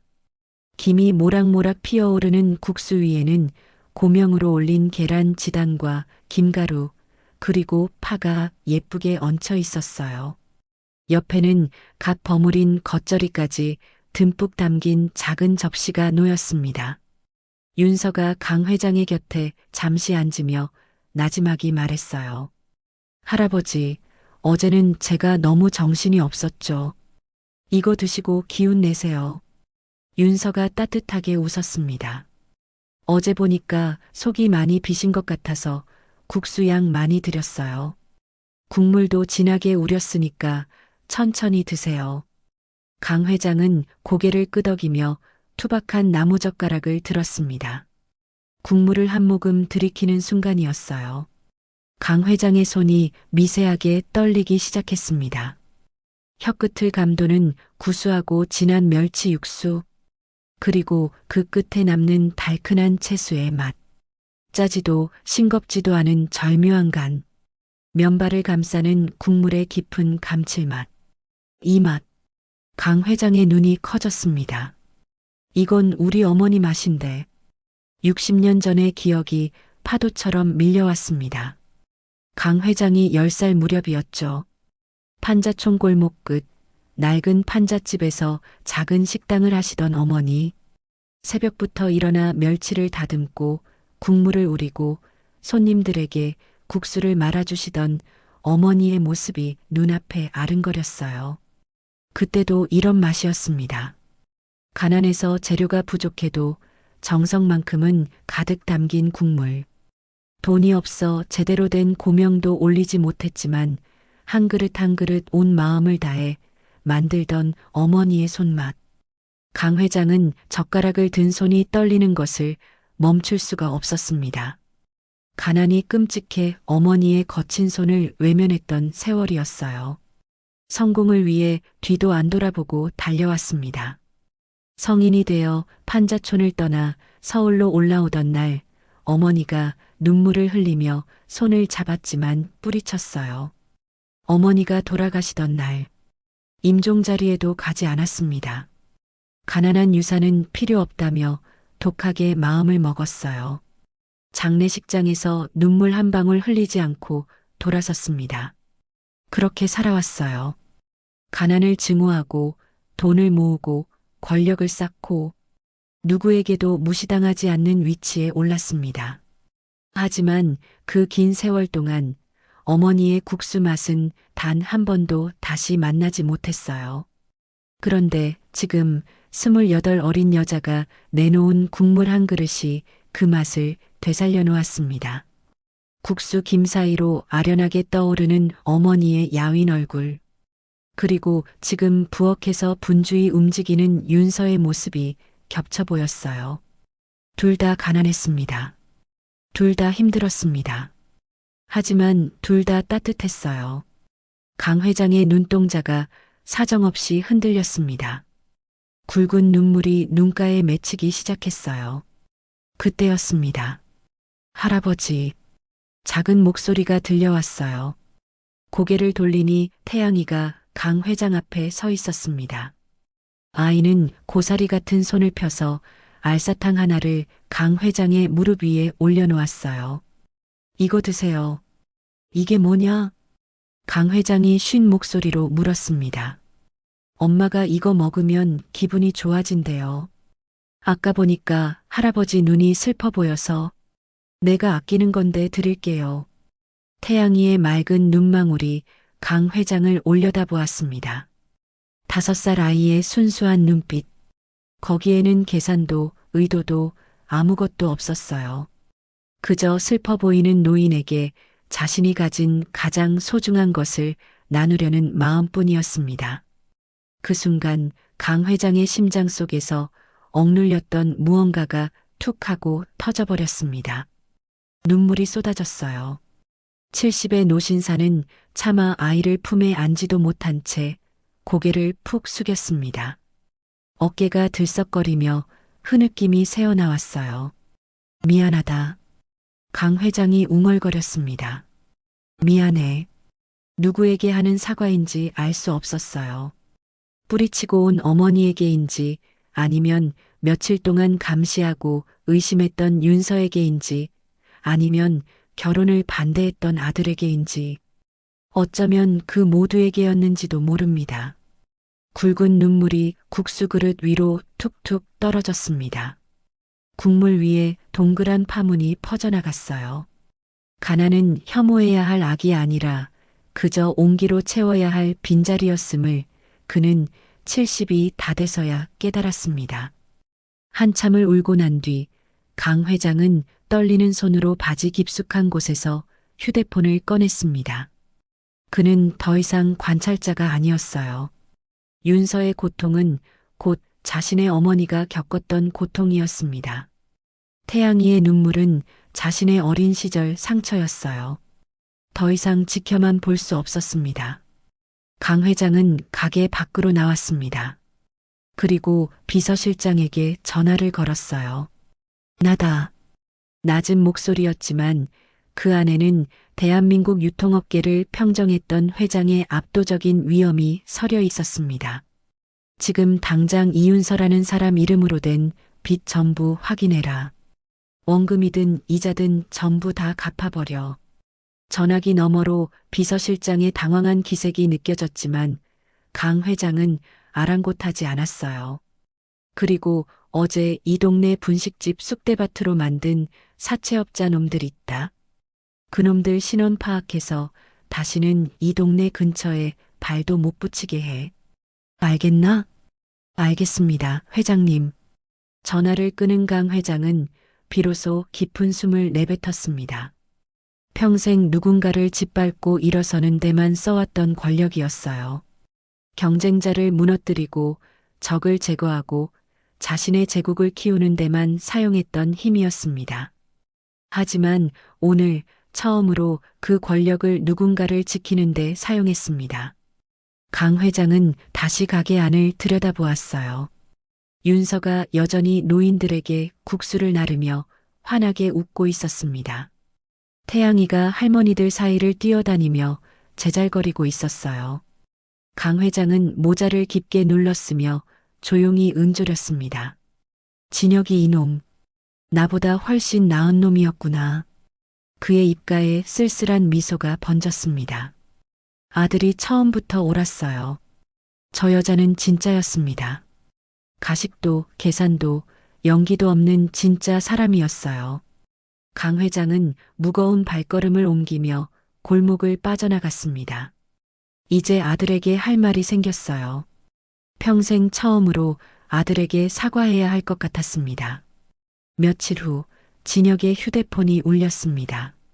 화면에 뜬 이름은 아버지. 진혁은 잠시 멈칫했어요. 결혼을 반대하며 냉랭하게 돌아서던 아버지의 모습이 떠올랐기 때문이었습니다. 하지만 전화를 받지 않을 수는 없었어요. 네, 아버지. 진혁아. 아버지의 목소리가 평소와 달랐습니다.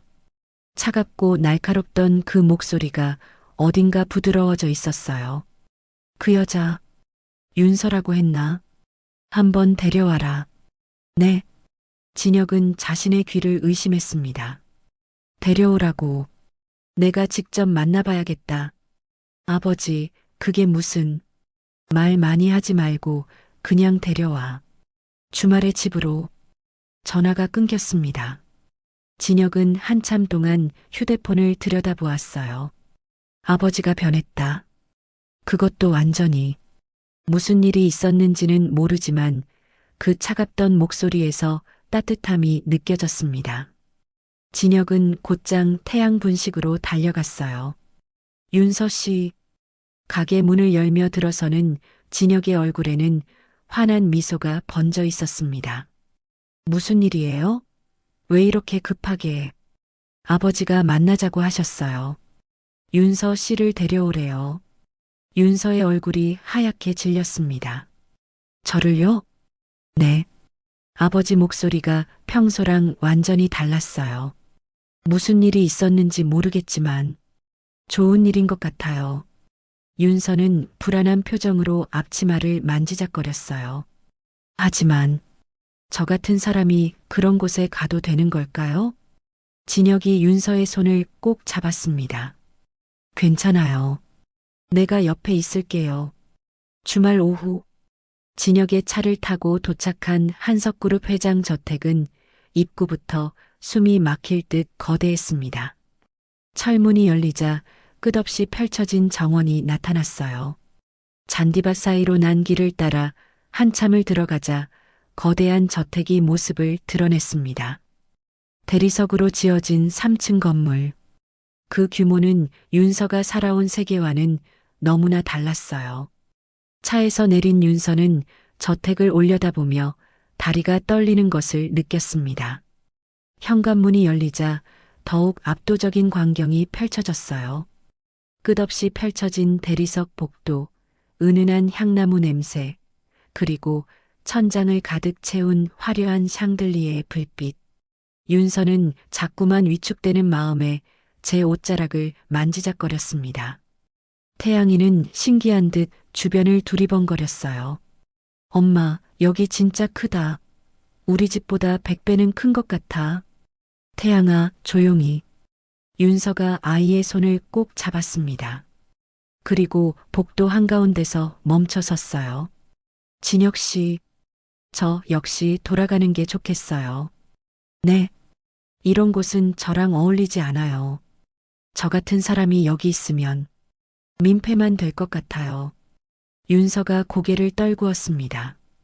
어깨가 잔뜩 움츠러들어 있었어요. 진혁이 윤서의 떨리는 손을 두 손으로 꽉 맞잡았습니다. 윤서 씨, 진혁의 목소리는 단단했어요. 당신은 이미 내 마음속에 가장 귀한 사람이에요. 이 집보다, 이 저택보다, 아버지의 재산보다 당신이 더 소중해요. 윤서가 고개를 들어 진혁을 바라보았습니다. 아버지가 먼저 보자고 하신 거예요. 그냥 평소에 당신 모습을 보여주면 돼요. 내가 옆에 있을게요. 무슨 일이 있어도. 진혁의 따뜻한 눈빛에 용기를 얻은 윤서가 깊은 숨을 내쉬었습니다. 그리고 태양이의 손을 잡고 거실로 들어섰어요. 저 멀리 거대한 통유리창 앞에 한 노인이 서 있었습니다. 최고급 정장을 차려입고 노을을 등진 채 위엄 있게 서 있는 뒷모습. 강석주 회장이었어요. 아버지 모시고 왔습니다. 진혁의 말에 강 회장이 천천히 고개를 돌려 그들을 바라보았습니다. 그 순간이었어요. 윤서의 손에서 가방이 떨어졌습니다. 윤서의 입술이 파르르 떨렸어요. 눈이 휘둥그레지며 믿을 수 없다는 표정이 얼굴에 번졌습니다. 할아버지? 그랬어요. 며칠간 자신의 가게 구석에서 비를 피하던 그 노숙자. 사채업자들에게 짓밟히는 태양이의 가방을 보며 함께 분노해주던 그 노인. 어제는 자신이 만든 잔치국수를 눈물로 삼키던 그 초라한 거지 노인이 바로 대한민국 유통업계를 호령하는 강석주 회장이었습니다. 윤서는 머릿속이 하얘졌어요. 그럼 그동안 할아버지가 아니라 회장님이셨단 거예요? 저한테 국수도 드시고 보리차도 받으시고 그게 다. 강 회장은 예전의 차가운 표정 대신 깊고 인자한 미소를 띠고 있었습니다. 그는 당황해 어쩔 줄 모르는 윤서에게 천천히 다가왔어요. 그리고 그녀의 거칠고 갈라진 손을 따뜻하게 감싸쥐었습니다. 내가 신뢰가 많았다, 윤서야. 강 회장의 목소리가 낮게 울렸어요. 자네의 밑바닥을 확인하러 갔다가 오히려 내 마음의 밑바닥만 똑똑히 확인하고 왔어. 윤서는 아무 말도 할 수 없었습니다. 눈물이 핑 돌았어요. 돈만 쫓느라 괴물이 된 나에게 자네는 사람의 온기가 무엇인지 국수 한 그릇으로 가르쳐 주더군. 강 회장이 윤서의 손을 꼭 쥐었습니다. 고맙다, 윤서야. 그리고 미안하다. 그리고 강 회장은 고개를 돌려 진혁을 바라보았습니다. 아들의 눈과 마주치자 강 회장의 눈가가 잠시 떨렸어요. 진혁아, 너한테도 할 말이 있다. 아버지, 내가 처음부터 옳았어. 이 사람을 알아본 내 눈이 나보다 훨씬 나았다. 아비로서 미안하다. 진혁은 태어나서 처음으로 아버지에게서 사과를 들었습니다. 평생 완벽하고 차가웠던 아버지가 고개를 숙이는 모습에 진혁의 눈시울이 붉어졌어요. 아버지, 저야말로 감사합니다. 식사 자리가 마련되었습니다. 거대한 식탁에 산의 진미가 차려졌지만 분위기는 따뜻했어요. 강 회장은 윤서의 맞은편에 앉아 진지한 표정으로 입을 열었습니다. 자네에게 사과하고 싶은 게 하나 더 있네. 사과요?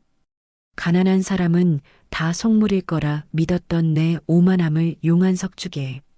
돈이 없으면 교활하고 돈이 없으면 게으르다고 평생 믿어왔어. 하지만 자네를 보면서 내가 얼마나 틀렸는지 깨달았다. 강 회장이 깊은 숨을 내쉬었어요. 그래서 내가 결심한 게 있어. 강 회장은 비서가 가져온 서류 한 뭉치를 테이블 위에 올려놓았습니다. 우리 그룹 산하의 태양상생 재단을 설립하려고 하네. 태양? 상생 재단이요? 윤서가 눈을 동그랗게 떴습니다. 미혼모들의 자립을 돕고 소외된 이웃들에게 따뜻한 한 끼를 대접하는 곳이지. 자네가 그 골목에서 하던 일을 전국으로 넓히는 거야. 강 회장이 윤서의 눈을 똑바로 바라보았어요. 이 재단의 운영권과 이사장 자리를 자네가 맡아주었으면 해. 윤서는 깜짝 놀라 손사래를 쳤습니다. 회장님, 저는 그저 분식집이나 하던 사람이에요. 대학교도 자퇴했고 경험도 없고 그런 큰 재단을 운영할 자격이 없어요. 강 회장이 단호하게 고개를 저었어요.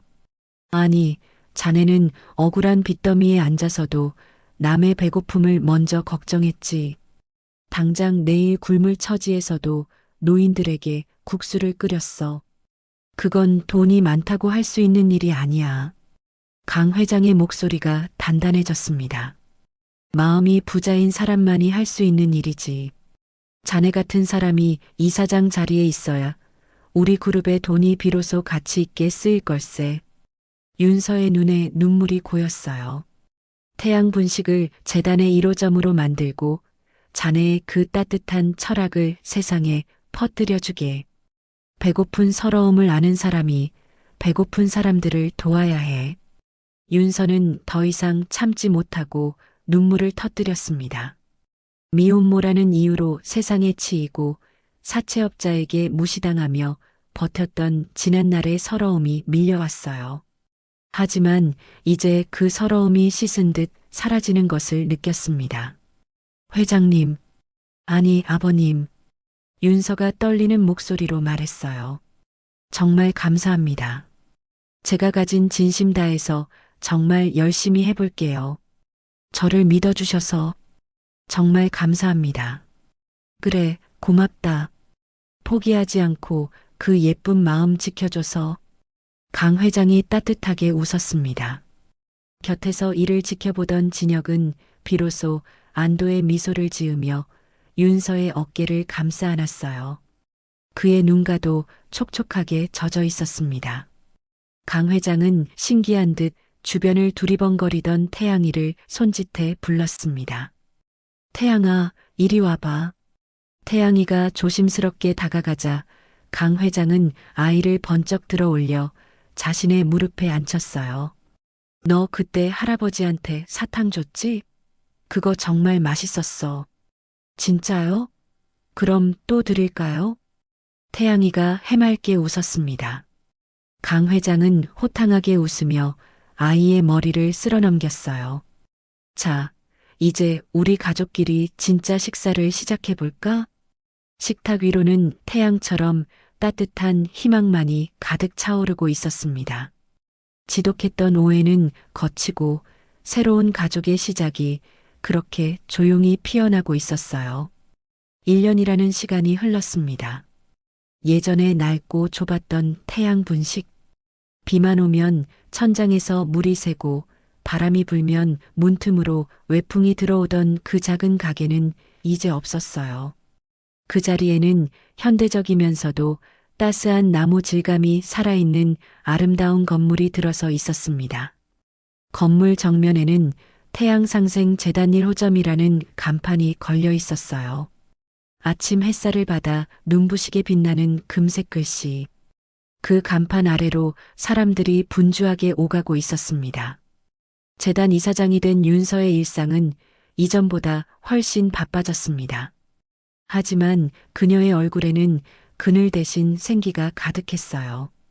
세련된 오피스룩 위로 여전히 익숙한 남색 앞치마를 두른 윤서는 재단 내 꿈나무 주방에서 교육생들을 지도하고 있었습니다. 이곳은 윤서처럼 홀로 아이를 키우며 막막한 현실에 부딪힌 청년 엄마들에게 조리법과 바리스타 기술을 가르쳐 자립을 돕는 터전이 되었어요. 현재 20명이 넘는 교육생들이 이곳에서 새로운 시작을 준비하고 있었습니다. 은주 씨, 육수는 너무 센 불 말고 은근하게 우려내야 깊은 맛이 나요. 윤서가 교육생 옆에 서서 조언했습니다. 그래야 먹는 사람 마음까지 뜨끈해지거든요. 음식은 재료만 중요한 게 아니에요. 정성이 들어가야 해요. 네, 이사장님. 감사합니다. 교육생이 고개를 끄덕이며 불 조절을 했어요. 윤서는 환하게 웃으며 다른 교육생에게로 발걸음을 옮겼습니다. 수진 씨, 반죽 상태 좋아요. 그 정도면 찰기가 딱 좋을 거예요. 정말요? 이사장님, 저 떡볶이 장사할 수 있을까요? 수진이라 불린 젊은 엄마가 불안한 표정으로 물었습니다. 그녀도 윤서처럼 혼자 아이를 키우며 살아가는 미혼모였어요. 윤서가 수진의 손을 꼭 잡았습니다. 할 수 있어요. 저도 했잖아요. 수진 씨도 분명히 할 수 있어요. 윤서는 이제 단순히 떡볶이를 파는 장사꾼이 아니었습니다. 누군가의 삶에 희망의 불씨를 지피는 든든한 멘토가 되어 있었어요. 점심시간이 가까워지자 익숙한 검은색 세단이 재단 앞에 멈췄습니다. 문이 열리고 정장 차림의 진혁이 내렸어요. 한석그룹 전략기획본부 부사장이 되었죠. 하지만 그는 퇴근길도 아닌데 점심시간마다 이곳에 들렀습니다. 이사장님, 오늘 설거지는 제가 맡겠습니다. 진혁이 너스레를 떨며 주방으로 들어왔어요. 그리고 옷걸이에 걸린 앞치마를 집어 허리에 둘렀습니다. 교육생들 사이에서 킥킥거리는 웃음이 터져 나왔어요. 부사장님이 또 오셨네. 저분 진짜 매일 오시는 거 아니에요? 이사장님이랑 결혼한다면서요? 수군거리는 소리에 윤서의 볼이 발그레해졌습니다. 진혁은 아랑곳하지 않고 고무장갑을 끼며 말했어요. 자, 그릇 다 가져오세요. 한석그룹 후계자의 설거지 실력 보여드리겠습니다. 한석그룹의 후계자가 분식집 주방에서 고무장갑을 끼고 설거지를 하는 모습, 그것은 이제 이 동네의 명물이 되어 있었습니다. 잠시 후 재단 입구로 최고급 승용차 한 대가 들어섰어요. 문이 열리고 최고급 정장을 차려입은 강석주 회장이 내렸습니다. 칠순이 넘은 노신사는 위엄 있게 지팡이를 짚고 걸어왔어요. 하지만 그의 손에는 서류 가방 대신 알록달록한 유치원 가방이 들려 있었습니다.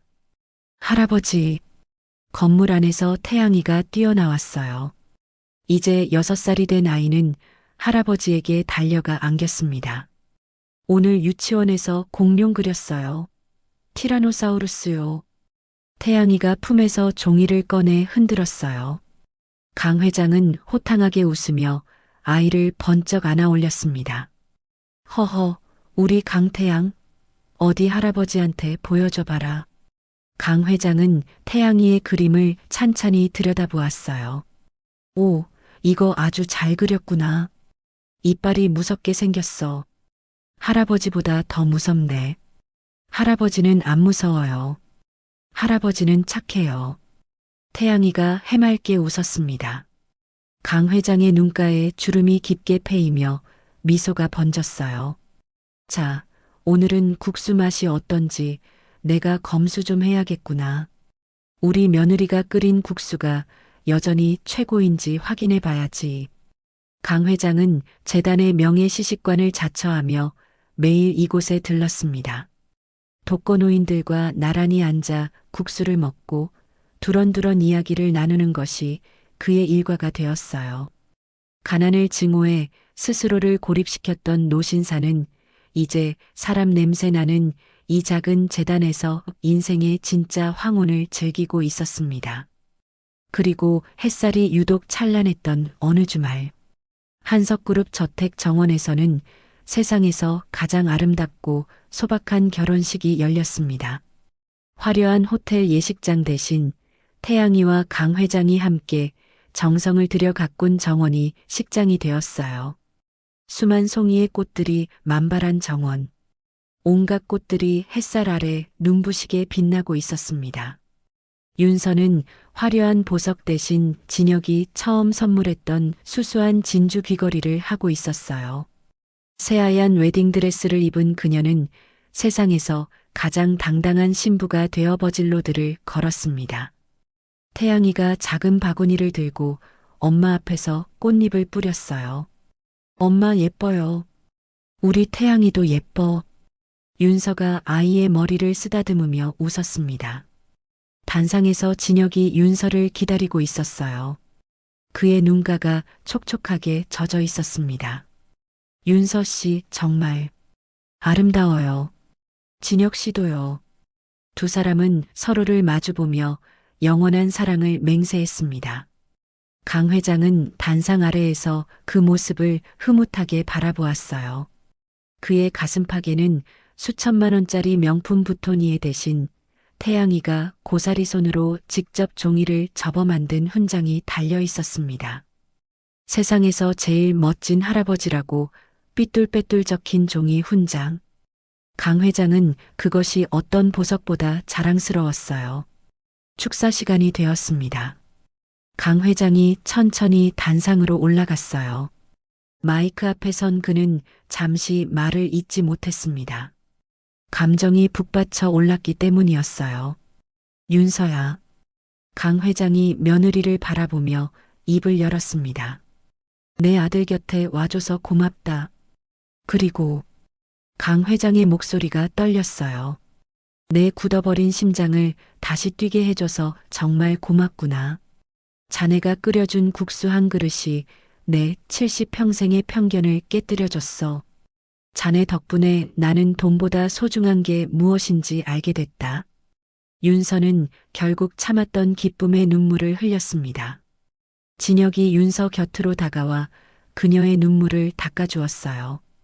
그리고 나지막이 속삭였습니다. 윤서 씨, 이제 당신은 혼자가 아니에요.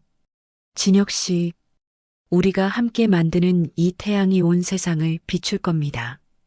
결혼식이 끝나고 노을이 오렌지빛으로 물드는 저녁이 찾아왔습니다. 세 세대가 나란히 손을 맞잡고 정원을 산책했어요. 강 회장이 태양이의 오른손을, 윤서가 왼손을 잡았습니다. 진혁은 윤서의 허리를 감싸 안고 함께 걸었어요. 할아버지, 저 노을 예뻐요. 태양이가 하늘을 가리켰습니다. 그래, 예쁘구나. 하지만 우리 태양이가 더 예뻐. 강 회장이 웃었어요. 한때는 결코 만날 수 없을 것 같았던 극과 극의 세계가 진심이라는 다리를 건너 하나의 가족이 되었습니다. 가난을 증오해 돈의 성벽을 쌓았던 노신사. 그 성벽 안에서 가짜 삶을 살았던 아들. 그리고 가난 속에서도 스스로 빛나기를 포기하지 않았던 젊은 엄마. 그들이 함께 걷는 길 위로 따스한 태양빛이 내리쬐었습니다. 윤서가 하늘을 올려다보며 나지막이 중얼거렸어요. 엄마, 저 이제 괜찮아요. 행복해요. 진혁이 윤서의 손을 꼭 잡았습니다. 앞으로도 계속 행복할 거예요. 약속해요. 노을빛 정원 위로 네 사람의 웃음소리가 퍼져나갔습니다. 태양을 품은 떡볶이. 그 작은 분식집에서 시작된 이야기는 이렇게 아름다운 결말을 맞이했습니다. 하지만 이것은 끝이 아니라 새로운 시작이었어요. 태양상생재단은 앞으로도 수많은 사람들에게 따뜻한 한 끼와 희망을 전할 것입니다. 윤서가 그랬던 것처럼 가난 속에서도 빛나는 사람들이 다시 일어설 수 있도록. 그것이 바로 진짜 부의 의미였으니까요.